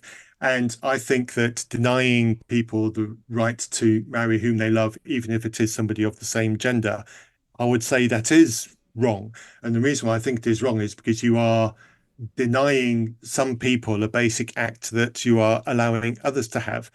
You know, I'm old enough to have been alive when it was illegal for a black person to marry a white person. Now, I hope that we both agree that that was a wrong thing to have, but people held to that, and people held to that very strongly, and people campaigned very hard against black and white people being able to marry each other. Right. And now And we're in a situation where we're having similar kind of discussions about whether or not it's right for people to marry somebody of the same gender. And my position is those people should be equally free to marry whom they love, the same way that I, as a cis heterosexual person, am also allowed to marry the person whom I love. right. And perhaps I didn't say it clearly, but I think the government if the government says, okay, you're free to marry, then okay, I'm granting that. I'm granting that. I'm not saying, well, gay people should have less rights. Like the big thing in America was, you can't visit someone in the hospital unless you're, related to them. If you're married, and having a marriage certificate enabled you to go see them. Um, the biggest issue, though, that perhaps like we're not communicating properly, or I'm not communicating properly, is uh, the fact that if the government is doing something that you're not necessarily agreed to, can the government come and tell you, okay, you have to do this thing? Like, can the government come and tell a church, you have to marry these two people? I don't see a situation where that is beneficial. Can I jump in? Can I? Into. Sure, yeah, but Yeah. yeah, I don't see a situation where that's beneficial for anyone. Yeah. So I think I understand your point, Mac, and hopefully this is something that I will get to maybe spool out on the board a little bit. But my initial thoughts about that is it's a matter of gatekeeping. So the church, I think what Matt was saying earlier is that the church was a de facto gatekeeper of marriage. And so if someone wanted to get married that the church didn't want to marry, those people couldn't get married. So the church was a kind of a de facto law unto itself. And when the law became the law, then churches no longer could gatekeep that. And I think what's happening in society is that churches are still trying to gatekeep a thing that they cannot gatekeep. So I personally, for instance, and this is probably the most radical thing that's going to be said today. I think that church marriages should be illegal. I don't think that churches should have that Christian celebrants should be allowed to sign any marriage certificate. There's no room on a marriage certificate for a religious guru. There just is, because marriage is not religious. And so if you take what is a secular right and then you layer on top of it a religious right, then it's not a secular right anymore. And this is why I think church marriages should be illegal. Churches should not be allowed, other than using the venue, people buying the venue. There should be no place in the legal proposition of marriage for a preacher to sign a paper, for a religionist to be there. It's not a religious thing. And even if the people getting married are a part of that religion and they believe in it, you can have whatever religious ceremony you want to, but you can't call it marriage, because it is the state that regulates and conducts marriage. So that's part of my point, David. But you're almost there. The marriage event, the marriage certificate, is a legal document, not a religious document. Your marriage is a legal status that you have, and that grants you other things which are legal within the country, which are completely unrelated to church or religion. A church marriage is part legal ceremony, the signing of the document, etc. And wrapped around that is the fluff of a religious celebration, which has zero impact on the legality of the legal marriage moment itself. And so a church providing a marriage ceremony is effectively a contract with the government to provide that wrapping to a legal document and a legal status, not a religious status. And so if a church, and this is where we get to the gatekeeping point, so a church then should not and cannot have the right to choose who and what it does, because it is acting on behalf of the government when it is providing the legal marriage requirement. And that is why it's a problem. And that is why the church, and don't go quite as hardline as David, but I would say that when you've got that contract with the government, you must provide every marriage that is requested of you, because you're in contract with the government, a legal entity, not a religious entity. And so that if you fail to provide that, your license to provide that should be taken away from you in that instance. Exactly. Yeah, You are a problem. venue. You are a venue. You are not a government official. And so if you want to do a religious thing separate from the marriage, like for instance the reception, great, make that a religious thing. But if you want to be a place where civil ceremonies as authorized by the government are done, then you have to accept everybody that the government accepts. And if you don't do that, if you want to say, but our conscience doesn't allow you, great, yoink, you don't have the right to marry anybody. Because marriage doesn't belong to you. You're not a marriage gatekeeper. The government is, and you don't want to follow those rules. So great, you don't get to do it. Government isn't the gatekeeper for marriage. People have been getting married long before government even ever existed. I don't care. I don't care about how many people jumped the broomstick before the government became the government. The government is the government now. It is the gatekeeper now. It absolutely is. This is the exact problem. This is what's causing the friction then, because you're clearly very dogmatic about your beliefs about this particular thing. And then there's other people on the other end of the spectrum. And there's no way that both of you are ever hopefully ever going to come and see a middle ground, because but it's a matter of who owns marriage. And the church ain't it. The church doesn't own marriage. It doesn't define marriage. It doesn't have anything to do with marriage. In a secular state, the state defines marriage. And I know that you're longing for the days when when that wasn't true. It's true today. This is the day you live in. And so the state is not beholden to the church to define marriage. The church is beholden to the state.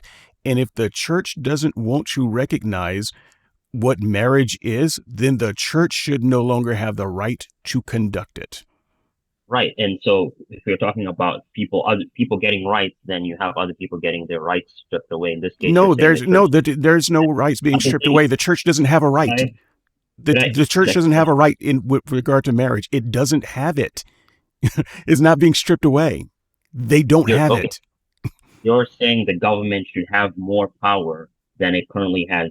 Like your position, and again, I've pointed this out to you, is that the reason why secularism, if it were to gain the majority in this country, is that it's gonna become eventually into a totalitarian state, an authoritarian state, because what inevitably happens is what you're saying becomes the case. You're saying the government has ultimate uber rights to do whatever it wants. So in this case, you can't get married at church anymore because, well, the secular people will find that offensive, or they don't like that, and all these other things. And so people's rights end up getting trampled, and you're saying, oh, the church doesn't have a right to do that.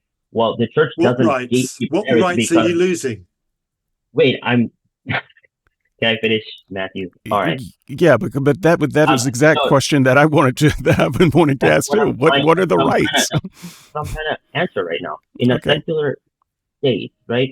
Because both of you are saying, well, the church is gatekeeping marriage. Well, people get married who are not Christians. Hindus get married.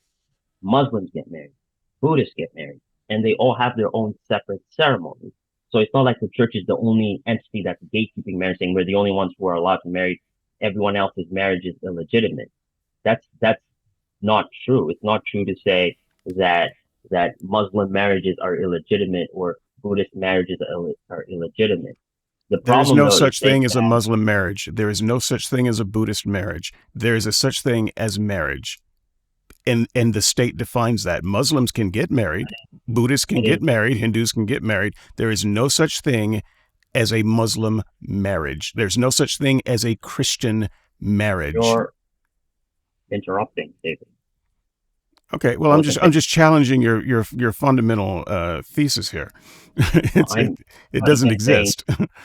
not even saying that fundamentally that because you're saying, well, you're gatekeeping an institution. Well, this institution is for the whole world. How can you gatekeep an institution that's for the whole world? The thing that I was asking before about the government, can the government force people to get married? And you're saying, well, the church shouldn't even be a factor. And you're saying, like, if you get married at a church, then your marriage is not recognized by the state because the state is what defines what marriage is. Well, okay. No. If First of all, that's not what I said. I said the church is a venue. And if you want to do some religious ceremony on top, after the actual marriage, you can do that. You're free to do that. Use the reception, Christians only. These are our special rules, but those rules are not binding in any court of law. They're not binding anywhere else. That's just you making yourself feel good, but you don't have anything to do with the actual marriage because there's no such thing as a Christian marriage. What special rules do you think Christianity imposes on marriage? What are you talking about? Well, for instance, if a Christian says that you must marry another Christian, or if a Christian says, well, your marriage is null and void if you have been married before and you had a divorce that is unscriptural. Don't care. Utterly don't care. That doesn't appear in the marriage certificate. So I don't know what you're even saying. But preachers, hang on, preachers are legal celebrants. The term is celebrant, but preachers are legal arbiters, if you will, signatories of marriage. And in some states, like for instance, the state of Alabama, you cannot get married without a celebrant. You have to have it. Ship's captains can be celebrants. It has nothing to do with it's really a church protectionist type of thing that allows Christianity to insert itself into marriage. And what I am saying is that there is no place in marriage for a religious guru. It is not a religious thing. You don't need a religious person's permission or the authority invested in them to marry. They have no authority in marriage. By the authority invested in me, I now pronounce you man and wife. What authority? You don't have any authority to pronounce anyone man and wife. State who gives authority by the state that they're doing it by the power of the state. So you're against what the government has said is right. You want the law to change. You want the state to change its own law. There are some states that require a celebrant. Now, in doing that, I am not aware of any state that requires that the celebrant be a religious party. But you can get married by anyone. No. You get a license. You can get a license, but there are certain people, certain types of people who fulfill that role of celebrant. Once again, that's a legal term, but it's all ship's captains, as far as I'm aware of, can do it. Preachers, regardless of the definition of preacher from one denomination, can do it. It seems like there's some other justices of the peace, certain court officers can do it. You think those things should not be the case? Right, and by the way, that's only in some states, because in other states, it's just a matter of the paper. And so what I am suggesting is that even in a place that, for instance, has this kind of a celebrant rule, marriage is still a secular appointment. That's your And opinion. so a celebrant doesn't get to say, well, I don't want these people married, so they can't be married. They have So no how more would you they how have no would more you say find in that yourself? than the clerk who stamps the paper. How would you find yourself in a position where you're about to get married and the person who's supposed to marry you doesn't even like you? Like that's what I'm trying to wrap my head around. Oh, easy. Uh, Well, easy. because you're saying like, oh Well, well, the church is gatekeeping, and so like if they should be forced to do these things, and I just don't understand the logic of all that. look, in many communities, in many small communities, even maybe whole counties, you're not going to find a preacher, someone who would be a legal celebrant, who would do a gay marriage. They just wouldn't do it. And yet, it is legal, and what the celebrants are doing is kind of uh, So the government, they're usurping rights that they don't have, in the same way that this Davis woman, this county clerk, refused to stamp the papers of a gay couple. you already They're talked about just assuming rights that they don't have. Celebrants do not get to dictate who gets married. And you so already talked what about this so before, what and I what agreed with you. Like I feel like maybe you're forgetting that we already talked about this before with Dale, and I ended up agreeing with you that you should be able to do your job if you're working for the government, and that what they did was wrong.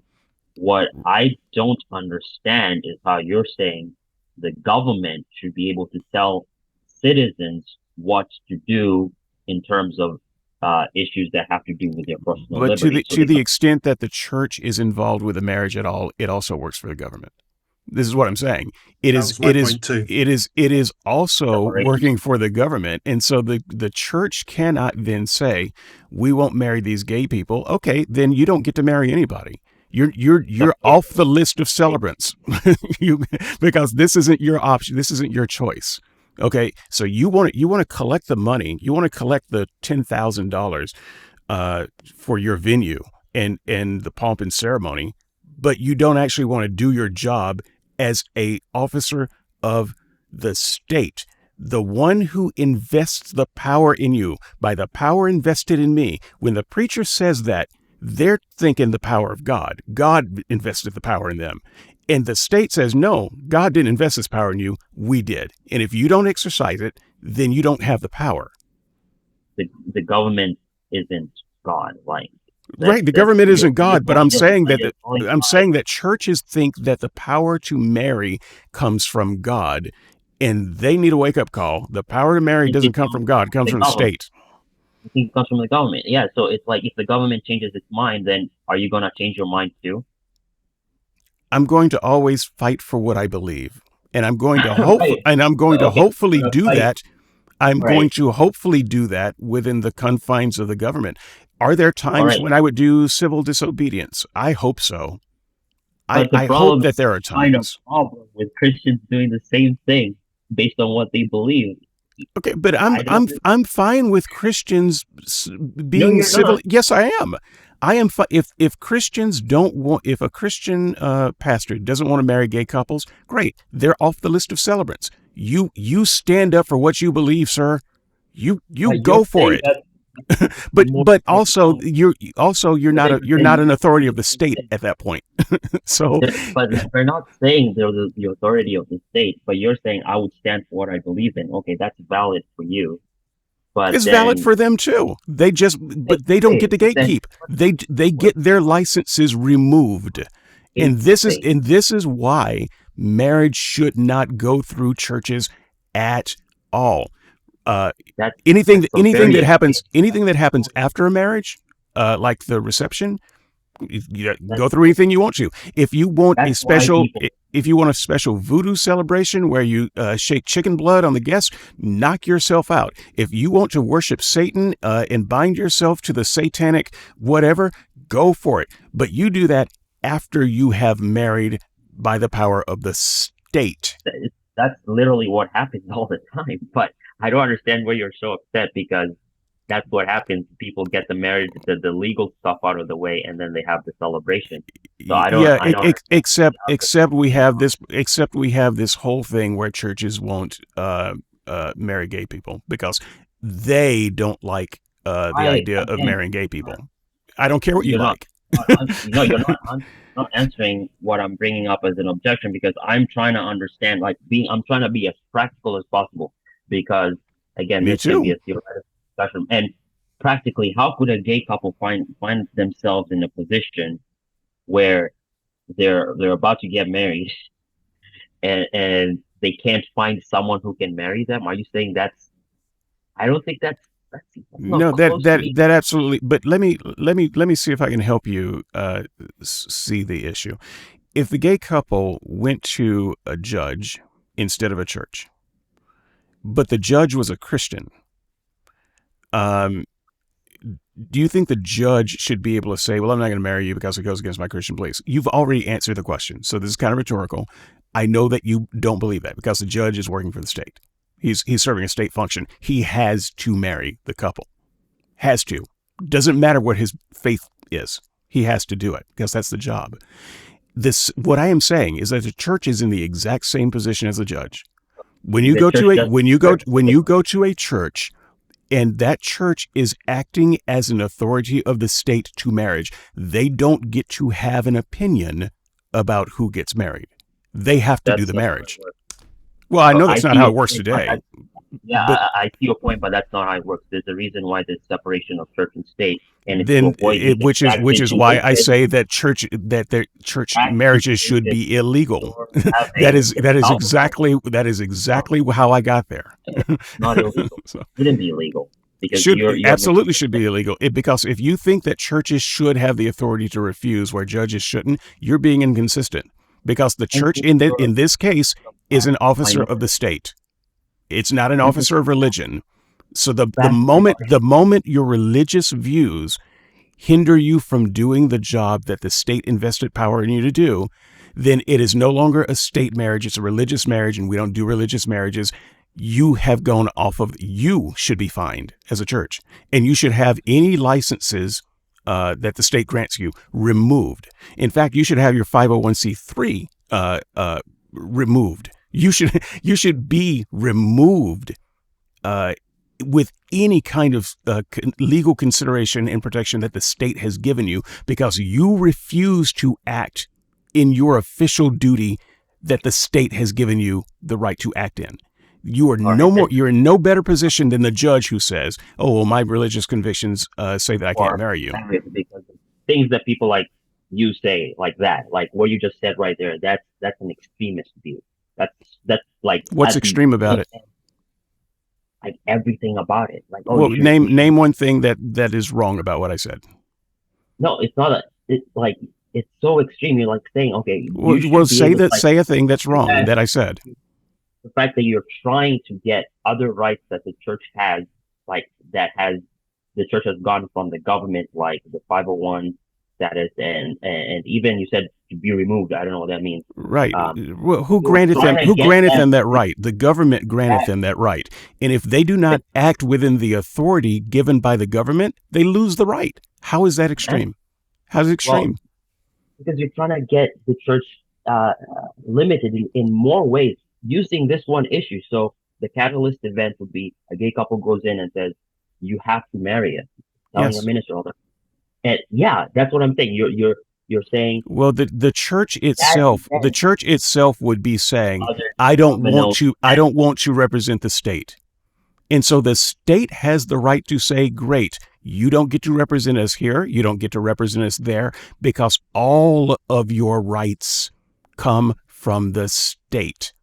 Absolutely. That's not, my rights don't come from the state, and neither do yours. So actually, they do. And that's what's wrong with Christianity. Actually, they do. No, they don't. Wait, David. Because if you lived 200 years ago, would you be saying that I get my rights from the government? I don't know what you mean. Oh, what I mean? Because the government endorsed slavery, endorsed racism, endorsed discrimination.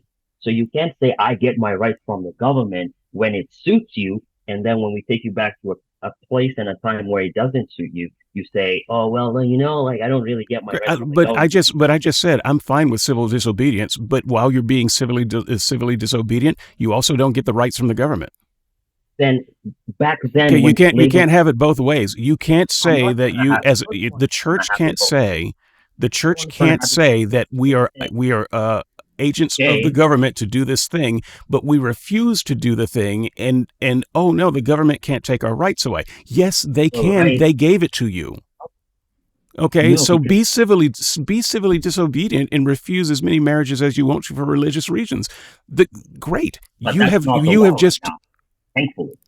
But the thing is, you're inconsistent here, and how you're inconsistent is that you'll say that I get my rights from the government, but if the government is a different government and takes away your rights and says, "Oh, you're only whatever percentage it was, you're only this much human," you wouldn't say the same thing. You wouldn't still say that I get my rights from the government because no, that's not I would say that the government is wrong and needs to be persuaded otherwise or overthrown. But I would not assume, wouldn't for you instance, wouldn't break the law, right? excuse me. Harriet Tubman, when she was transporting the slaves from the south to the north, was she doing something wrong, even though she was breaking the law? Oh, I think she was doing something right. However, if she had gotten Okay, caught, she'd have gone to jail, maybe even executed. But that's a martyr's life. great, A martyr. great. That's it. Hang on, martyrs and whistleblowers and such. You can't have it both ways. If you want to be a martyr for what you believe in, then you got to die. All right. So that's kind of the first rule of martyrdom. If a church wants to make marriage a religious proposition, not a state proposition, they don't want to do their stately Yeah. duties, then they get their licenses yoinked by the state. That's the least thing that they should expect. No, fight on. Fight your battle. Be civilly disobedient, but you'll be civilly disobedient without a license. Well, right now it's not even civil disobedience. The big issue though Right, is but it that should, but yeah, but it the should be though. big And issue this is is that what this is what I this can is get what it I'm worded. arguing. I can get okay. The big issue though is someone saying the government is what confers rights. That's that's a scary proposition because it's not true, first of all, and even if it were true, it still doesn't make sense to Who say that you confers get rights? If not not the the government, who? not the government, your rights as a human being. Well, the government confers rights as a citizen because they define what citizenship is. They define it. Even But if you're not a if you hang on, citizen, if you don't think the government confers rights, who does? Where do rights come from? rights come from God. Like Rights your come right from as God. Okay, I don't believe in God. So where do rights come from? whether you believe in God or not does not change the fact that So you so you're saying that my rights then as are administered can only be administered by people who recognize that they come from God, which means that you become the gatekeeper of my rights. no, that's not what I'm saying. That's my I can't listen, I can't lower your value as a human being, even if I wanted to. Your value as an image bearer of God is fixed. It never goes up or down. Okay, God doesn't give You're me the right to vote. So where if right, you're but like saying all rights come from God, I don't I know how didn't say we. all right. I right as a human being. I never said all right. I never said Okay, well right we're to talking vote. about marriage. Where do Well, rights to marriage come from? well, in this context, you're saying the government is what gives rights, and I was pushing back against that because Well, it's okay, not the but government. that's why I'm asking you. So where do rights concerning marriage? Let's stay Right. within the context. Where does it come from? To answer, please let me finish. Um, your rights as a human being come from God. Great. Okay. God also institutes government. Governments are an avenger for God, and they keep the peace, they keep the law. And so when the government has a sphere of influence, the government does not have absolute rights. So if a government institutes an immoral law, then you're well within your rights to go against that law.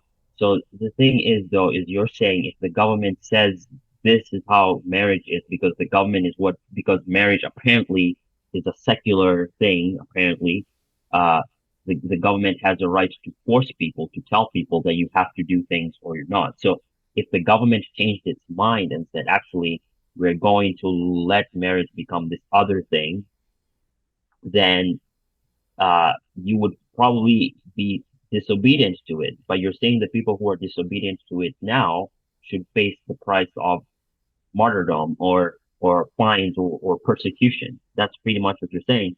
And my point is this: when secularism gets a foothold in a country, like what you're saying, that's what ends up becoming the biggest. That becomes. Did we ever answer the question of where the rights to marriage come from? Because I said they come from God. Okay, then we fundamentally disagree. Marriage does not come from God. The rights defining marriage do not come from God.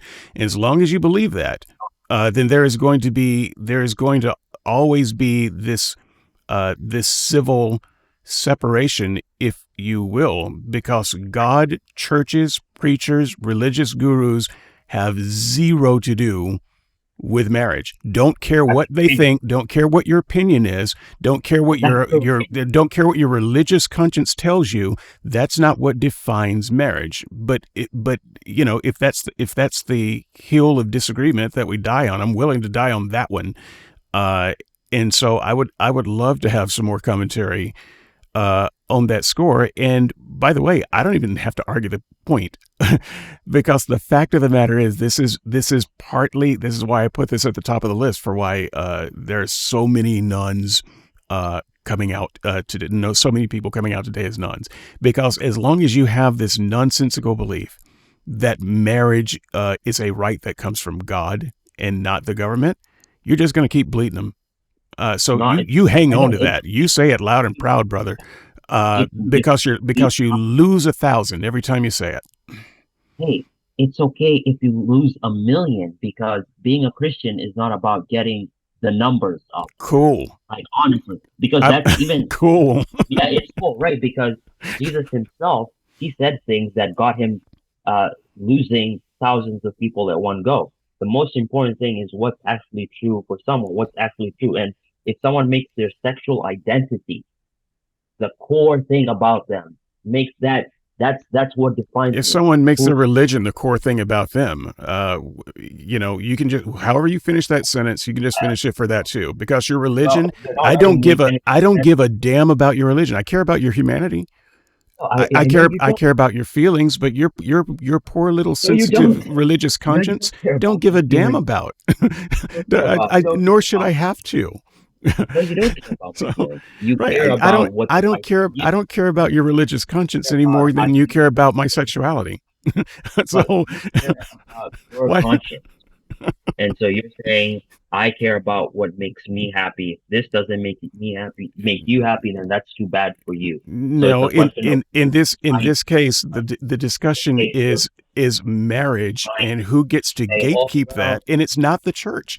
And I know that Christians are very unhappy because they used to be able to gatekeep something, and they used to be able to define it, and they used to be able to tell people whether they could do it or not, and have all of that control over it. And now it's being taken away, and they're very sad about that, and they want to fight. But they are waking up to a reality that they have no power in this situation. You're not interested in peace. You're interested in revolution and there being hatred and all these other things because you're adamant. Revolution, that might be a part of my agenda, that we have a revolution where people are equal, where queer folk are equal to non-queer folk. Well, they are. They're not. If you deny them rights that other people have, then they're not. No, that's not. And so until they have all the rights, then we can fight. They were just as equal as Asians, as white people, as any other race. Even well, they're not just as equal if they can't marry the consensual adult of their choice. Again, just to finish this thought, your logic is backwards because you're saying if the government doesn't recognize your rights, then you don't have rights. Your logic is backwards because rights with regard to marriage are there. Marriage is. Let me finish my thought. Okay, but understand that marriage is a social construct defined by that society, i.e., the government of that society. So, however you define marriage in America is not how they define marriage in, say, Ethiopia. I can't hear what you're saying because you're not letting me finish. Okay, And I'm going to mute my mic, and you will be able to finish. What I'm trying to say is this: you're trying to say because, well, allegedly, well, not allegedly, you're saying that because the government says X people over there don't have rights, then that means objectively they don't have rights. If we take that same logic 200, 300 years ago in the same country, you could say, well, black people don't have rights, are not humans because the government says that they're not human. That logic is wrong because whether you want to believe it or not, whether you like it or not, everyone, every single person has equal rights, whether the government says so or not. Hitler, when he said Jews are not people, he did have the power to influence whether their rights existed or not. They have inherent rights as human beings. So whether laws are passed or not passed, or enforced or not enforced, then people still have rights, no matter what. And so when it comes to this specific issue of marriage, you can't say the government is what gives rights, because if the government tomorrow decided that marriage was something you didn't agree with the definition for what marriage is, if the government does that, then you'd be against the government. And that shows that you don't agree with the fact that that the government is what gives marriage rights. Because marriage so let me just jump in for a second. I don't believe in inherent rights. So that needs unpacking as well, because you're saying that people have inherent rights, but that needs to be unpacked and defined. So I could say that a gay person has the inherent right to marry a gay person. That's an inherent right, but you would disagree with that inherent right. We have the inherent right to not be owned by other people, except a person can own you if they have enough power. So your inherent right meets cold hard reality, and if you want that quote unquote inherent right to be an actual instantiated right, a government has to grant it, or you have to fight that government, overthrow it, and become the government. So your inherent right is an idea, and it can be defined differently by different people. Some people say that they have the inherent right to have sex with their children. That's not a non-human idea. It's a bad one. They're my children. I can do with that what I want to with them. It's my inherent right as a human. So I don't actually accept that term of inherent rights, but I would love to hear how your inherent rights speak to whether a person can marry a person of the same sex or not. Because you would say that a person doesn't have the inherent right to do that. In using the term the way you're using it, I would say that they do. So inherent is just one way of obfuscating, I think, the idea of rights granted by their government. You take away power that the government does not have, the power to define every single thing about a person's life. You're saying the government should be able to do that? I'm saying that if you live in a Muslim country and they make a law that says you cannot preach Jesus, guess what? It's illegal to preach Jesus. If you go there and preach Jesus because you think that Jesus wants you to preach him, that's your own mental illness, by the way. But if you think that and you want to do that, go for it and have your head put on a spike, and you can be a martyr. But the fact is, you don't have the inherent right to go to that country and preach Jesus. That is not an inherent right. You're misrepresenting. You're misunderstanding what it means for someone to have inherent. So inherent right, everyone has their own. Well, I've acknowledged that I don't understand what you mean by inherent right. Every human being has dignity. Has dignity. Do you believe that every single human being has dignity? No, I know many undignified people, so I would need some unpacking on that too. So it's based on the performance of an individual or how you perceive them to be. You're not defining. You're not asking me a thing that I understand. So you But first you say you inherent think rights, and I tell you I don't believe in that. So you yeah, and say I'm everyone asking has you, dignity. So what do you mean by everyone has some kind of inherent dignity? What do you mean by that? that everyone is going Sorry, to be before that treated. gets answered, sorry guys, I need to drop off. This is all very fascinating, but I'm sorry guys, I can't hang around. So Well, if you we have can't hang to. around, then I shouldn't have to hang around either. That's I'm not sorry, right. David. I know I'm the British letdown. I'll pick this up when it gets posted, and I'll listen to the rest of this fabulous conversation. But sorry, guys, I need to drop off. It is a fabulous Until next conversation. time. All All right. right. Cheers, Thanks. chaps. Thanks. Okay. I So, inherent. We don't know what I don't know what inherent means, and you can't define that. And I don't know what everyone has dignity means, and you can't define that. So you're going to have to speak in terms that can be definable instead of these if just you broad, emotional, philosophical no, you should let ideas. me answer you, but you're not really letting me. I'm gonna blame it on the fact that you just had surgery and No, I you're was a on jerk medi. before surgery. So look, I'm just trying to tell you No, when you're using you asked me a question, do I believe that everyone has dignity? And I said no, but then I also acknowledged that I don't really know what you mean by that. and So I'm trying to explain, and you're like, okay, oh, I will listen to you try to explain it.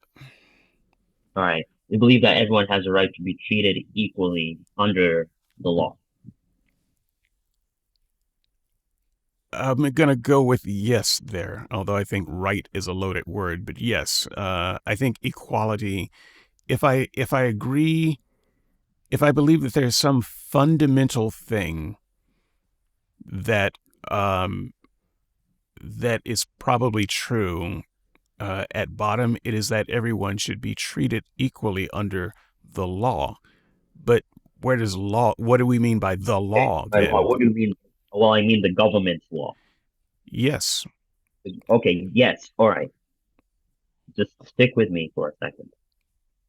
If we take your answer and we put it in the 18th century, then you realize that someone can say, I'm just treating this African slave equally under the law because the law says that they are my property and I can do with them whatever I want. Do you see the problem there? no, because No, what I would say is that they're not treating them equally. To say that a under the person law. is a slave, right, but to say that one person is a slave to another person is not equal treatment under the law. Unless you can be a slave for me, if I can only be a slave to you, then that's not equal. But the That's law not says, equal under the law. yes, it is. So The your law says, is inherently promoting something that's unequal, and that's so I would disagree with that law because it's not equality. no, the government said that certain people are not human beings, so you can treat them however you want to treat them. That's what the law said. And if we're going by what the government said, then someone can say, well, under the law, I'm not breaking the law. I'm actually following the law, right? And someone who says, well, that's an unjust law, that person is being civilly, they're disobeying the secular government, right? But No, they're not disobeying the secular government. no. The secular government is then fundamentally wrong about what they think So a how do person you is. know secular government is fundamentally Well, wrong? thankfully we have science that can tell us that. We Well, have the science science that that we have science that can tell us that human beings God are in said fact the same regardless of their skin pigmentation. Our science can tell us that. Furthermore, I would say that the science of that day that's could tell them that too. So they right. were not in fact acting under ignorance, believing that somehow Not dark going, pigmented people were going, inhuman. going by I would say that that was a just a lie that they told themselves so that they could behave badly. the Um, lie. It was what science was saying. Science was saying that people from different races because of different skull sizes and shapes meant that they're less intelligent. And hey, if you look at what's going on in Africa, then that means that they're inferior. Look, they haven't built cities like we have, so you see, that's proof that they're inferior. And Right, except and some of the and greatest achievements in building and culture and poetry and mathematics would have come from brown people from civilizations back. So we that was know better than that, there. and I Well, think we knew well, better than that then too. racism still exists today, so it's not I like everyone's understand that, caught but up.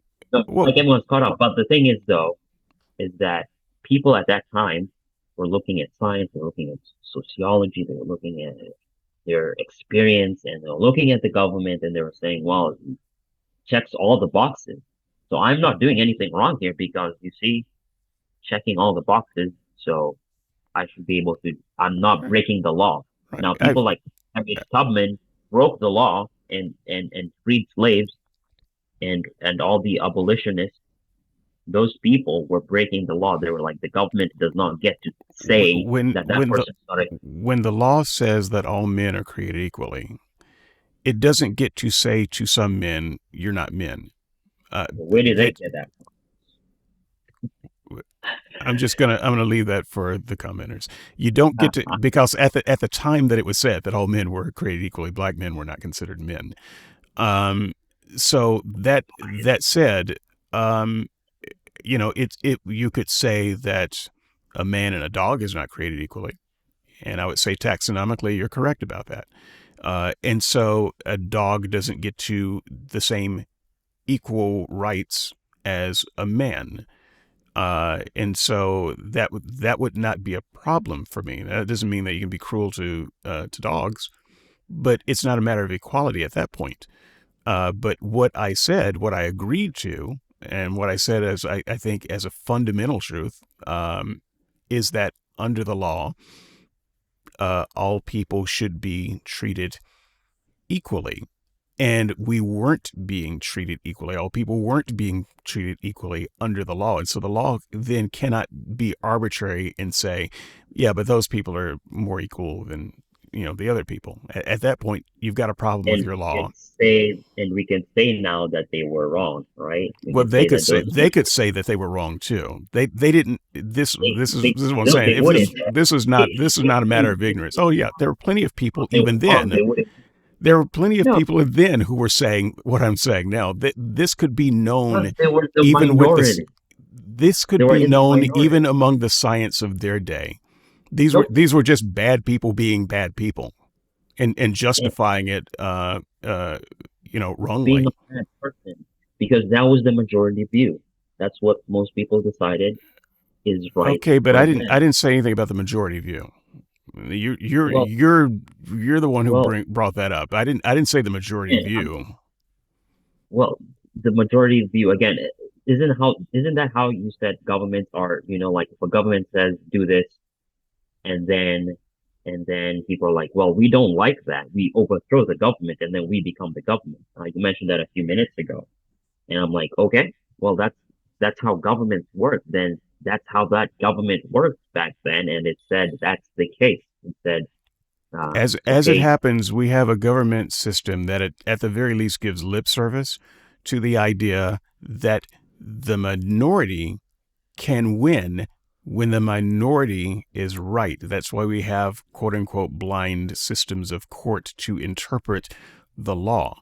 Our government is set up that way. It is not set up as a majority a well, majority every single win. state, again, all of like when the abolitionist movement started, it didn't like happen all at once. It happened started in one state and then eventually to other states and things like that. Uh, but the point again, the biggest point I'm making is that if someone grants so much power to the government and states the government that gives rights, then there's no way you're gonna take that same logic and apply it to any time period where you don't agree with the government. So the government at best has to be a placeholder where you say, okay, the government has got this thing right, but they can also be wrong about other things. You can't say ultimately. That's true. That's true of every system. And the thing about the government's granting rights is that those rights can be challenged and amended over time. When you say God grants rights, those rights cannot be challenged and amended over time. Right. Your value as a human being cannot be challenged by another human being. So if your God is evil, then all rights are evil. Well, he's not evil. And furthermore, God has not has not come down to enumerate what the rights are. It's left to people like you. I don't mean that in a derogatory way. I mean you Christians who think that you are know what rights are, as if No, God I has have. whispered to you, has given you the secret book of what the inherent rights are of humans, and he hasn't. And so we're just left to take It is. your word for it, and I don't. Well, you agree with me, even though you're not understanding what I'm saying. In the sense that you said you believe all humans are worthy of being treated like you don't treat another human being like a dog does. Like if you saw someone out there on the street, you wouldn't like whistle at them or be disrespectful towards them without any provocation. Like you believe that humans have a natural dignity to them. Now you said no, I don't believe that. Well, I don't know how you live your day-to-day life, but I imagine you're not. I don't know. I don't imagine you're. I believe that equality is the starting point for right. formulating It, any kind of law. And if equality isn't the North Star, then at the end of the day, you don't have a law, because basically what you're saying is, well, I'm going to grant these people certain privileges and arbitrarily not grant those people certain privileges. Well, that's not a law. That's just anarchy at that point. And I don't have to well, respect anarchy. So well, if and I think that the fundamental quality of law is equality. And if marriage is just is something that the government gives, then yeah, let anyone get married to whoever it is that they want. Like I think you weren't here for that. I said it to Matthew. I said, you should be able to like if that's the case, then okay. If marriage is just simply this legal certificate and that's all it is, then you get like again based on what First Corinthians 5 says. Uh, I as a Christian, I'm only responsible for judging those who are inside the church. So in the context of a church setting, that's where it happens. But in the secular world where you say marriage is just legal stuff, a legal certificate, so you can be able to do citizen things or whatever and this and that and this, then of course you should be able like it. But that's not the definition that as a Christian that I hold to. Now, I can't impose that definition on people who are expressly not Christians, because having the Christian definition, like even if you know what it is, but you're not converted, you're not a Christian, then it won't help you. And so it's not a surprise then when talking about marriage, about what it entails to be Christian and to be married, where it's a picture of Christ loving the church, and the husband has to give himself up for his wife, and the wife has to submit to the husband. I don't care about any of that. Yeah, I know. You don't care. You don't No, care. That's the point. no. I'm making the point. You don't care. So for me to tell you all that, you're like, I don't care about this. Right. You don't care because you're not a Christian. Yeah, But I'm married. But yeah, you're married. Like your right. dynamic, the marriage dynamic, and the thing is that what sets Christian marriage apart from any other marriage is that it lacks that. There's no such thing as Christian marriage. I'm just going to say that again. There's no such thing as Christian marriage. Because I just there clearly isn't. There isn't. You can be married and you can be a Christian, but there's no such thing as Christian marriage. There's no such thing as a Muslim marriage. There's no such thing. All marriage is equal in the same under the law. Now, Muslims might say that you can't marry outside of a Muslim, but if you're a Muslim and you want to marry an atheist in this country, you can. Okay, so I don't give a damn what your Muslim sensibilities tell you. Maybe you don't get a chance to have the Muslim ceremony. Don't give a damn. There is no such thing as a Muslim marriage, though. It's just a marriage. That's what you have. So and anything that you layer on top of that marriage, is just your fantasy. hold on a second. So if there was no government, there would be no marriage. No, Like not there would be no marriage legal entity called marriage because there would be no legal. legal. So but marriage would still exist, right? No, I don't. Something would look. We would have civil unions. We would have people would pair off, and they would just say, "I am married to you," and or they But it would wouldn't jump be. a broomstick It, or something like that. There's nothing sacred about that. People have been pairing off since forever, since people could pair off. you're saying, But in marriage has been defined so in that's a actually thousand marriage. ways throughout culture, and however that culture defines the marriage is what marriage is there. In America, marriage is Then not you're saying there's no such religious. thing as a religious marriage but if a culture defines marriage a certain way, but you're saying no, that doesn't count because the government exists to Well, look, override that I live in definition. America. You're making the government I live in America, and so do you. rock paper. In America, there is no such thing as a Christian marriage.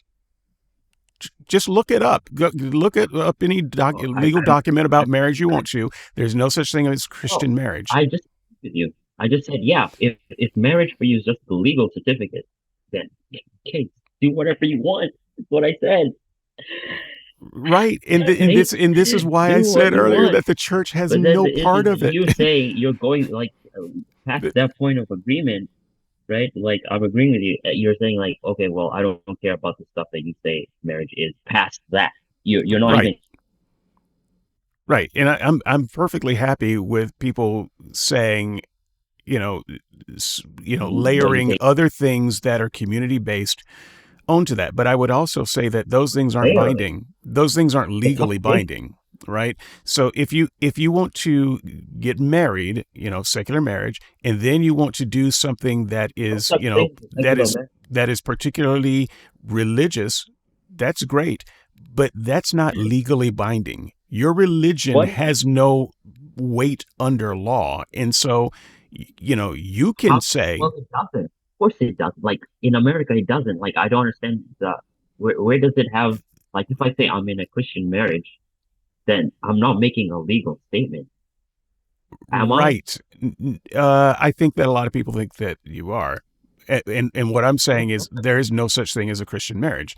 There's no such thing as a religious marriage. These are oxymoronic. Thank you. These are very It is a different secular domains. marriage. And What is a secular marriage? Otherwise known as marriage. So that is what marriage is. And so that's gay marriage.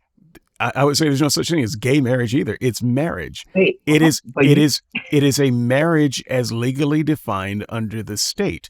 And so religious institutions, by the way, this is kind of circling back to where I started. Religious institutions, if you want to be a part of that legal loop, be a legal celebrant, then you have no more religious right than a judge. You are part of the state at that point, and you don't get to say that you won't marry these gay people because of your religion. Great, don't marry them, but now you're no longer an officer of the state. Separation of church and state. That's Which why is why there should be no religious marriages, no religious marriage ceremonies. I don't even think they should be held in churches. But once again, if you want to, just use the venue, go for it. But if you want to be an officer of the court, which is what a celebrant is, then you got to marry. You don't get to have your religion. You don't get to insert your religion into a marriage. So if you want your religion recognized, then you have to take away the marriage part of that. And you can do your after marriage voodoo rites, wave your rubber chicken. I don't care what kind of rain dance you do after that. It's not legally binding. It's just you and your fantasy in your club and your cult. And it doesn't mean anything to anybody. But if that's how you want to do it, go for it. But you don't get to say who gets married and who doesn't. That's not yours to say. The biggest fallacy here is saying that the foundations of marriage are defined by secular government. That the secular government is what sets the foundation, and then everything else is layered on top, as opposed to marriage being so much more than just. Yeah, you think it's from God, and I think No, that's no, no, no. silly. I think it's ridiculous. I'm not even finished. The foundation starts with the government. Like, if you're building the marriage house, the foundation is what the government says. So marriage is just, like, so that the government can give us rights to be able to see each other if one of us goes to the hospital or something like that, and being able to rent an apartment or get a mortgage together. That's all. If that's all marriage is to you, then of course you should go get the certificate that lets you do that. But that's not all that marriage is. But you're insisting, no, no, no, no, that's all that marriage is. That is all and that marriage is, no, and everything else is that's- just a layer on top of it. It's not marriage. I know you want to call it marriage. It's not marriage. that's not how a vast majority of people don't even in your own camp of atheistic nuns, they wouldn't agree with you. Like, even Well, if you didn't even agree with you, I think I can win a few over. you're So, in the very the fewest of the few, and so in a sense you're in the vast minority even. so is of your Harriet own- Tubman. Well, And that turned out pretty well. So look. I'm- We're gonna have to cut it off. So Okay. I don't mean to be rude. I don't even have time for closing statements. So good conversation. I very much enjoyed it. What do you think I should name this episode? If This people don't like the episode- names I give, what do you Well, think this episode should be named? it should be something about marriage rights, or where do rights come from? Where do rights come? They come from the government. The government tells you what rights you have. This is the rise of the nuns part 2. Okay. So actually Yeah. that's just all it's going to be called. In fact, I'm not even going to make a new page for it. And just But say right. if this were a separate conversation, I know that the more interesting part of the conversation has been about marriage and where the rights come from, but that really is just a subset of the conversation of why nuns are an accelerating demographic. So I don't know what I would call it. Like you just put nuns part 2, but like something about like where do rights come from? Something like, or you can just go with the basic title, nuns part 2. But It's going. again- It's going to be. It's going to be nuns part 2 because I don't have the mental energy. yeah, but But the point is this: like, okay, just maybe this can be the closing statement. You're saying, well, the church is not being tolerant, and that's why you're losing thousands of people. Well, Yeah. Well, when the church is tolerant, they don't retain people because there's no power in the church just simply being another institution or another social club. Because why should I have to go to church if I can get the same thing that I get on Thursdays? Why should I like waste the weekend? Like if that's how you're thinking about it, then logically you're gonna say, by your own human rationale, then there's no point in you waking up early on a Sunday to go do something that you can do on a Thursday or a Friday night or something like that. But that's not what church is. That's not what Christianity is about. It's not just about social gatherings. It's about worshiping God and being with His people and working towards not only killing sin in your life, but also making the society better. And that cannot happen if someone is still clinging on to their old identity or their current identity, where they say, well, what I want to do comes first. And so in that sense, if people leave, then I hope that they're leaving and that they come back realizing that when they put their stock in just worldly definitions, worldly categories of value based on status or sexuality or money and all these other things, that they won't find lasting satisfaction in those things. Like, I know it's being said like, oh, I'm happier now. And it could be someone is happier because they left a toxic environment. But ultimately, when someone understands that their value comes from God and not from things that are transient and passing away, then that's where the real life begins to be lived in the knowledge that there's a God who loves you and cares for you, and who sent his son, who took on the blame that you deserve so that you may go free. That's where the real identity is found, and not in things that are passing away like looks or status or sexuality or family or career and things like that. And Okay. so that's just the appeal that I have for those who leave the church because they believe that they can find a lasting satisfaction in the things the world has to offer. Okay. Look, if you're gonna smoke me out, I will give a very short closing statement too, which is to say that I'll just pick up on the last thing you said, that one's values, if they must be important, come from God. But I would say that if your values come from anyone, then your value is only what that person says your value is. So my values don't come from the government. My values don't come from God. My value as a human being, as a person, comes from me. It comes from me. I do not care. Listener, listen to me right now. I don't care if none of you value me. Does not matter, because that's not where my value comes from. It comes from me. I don't care if your God values me or not, because I have plenty of value and it's internal and it comes from me. I don't care if my government values me. I mean, I would very much like my government to value me, but that's not where I get my value from. It comes from me. And I would encourage you that if you want a lasting value, religion doesn't give you a lasting value any more than the government can. If you want a lasting value, you need to dig deep and find it within yourself. Because if you don't value yourself, it doesn't matter what value anyone pours into you. You're going to be worthless if you don't value yourself. If you don't value yourself, get help, talk to someone, pay a counselor until you start valuing yourself, because that's where true value comes from. And that's what I would have to say about value. If someone would like to have a deeper debate on things like value and purpose, or Mac, if you want to make that a part of the upcoming shows, glad to have that conversation. I've tried to have that conversation with other people who said that they would but didn't.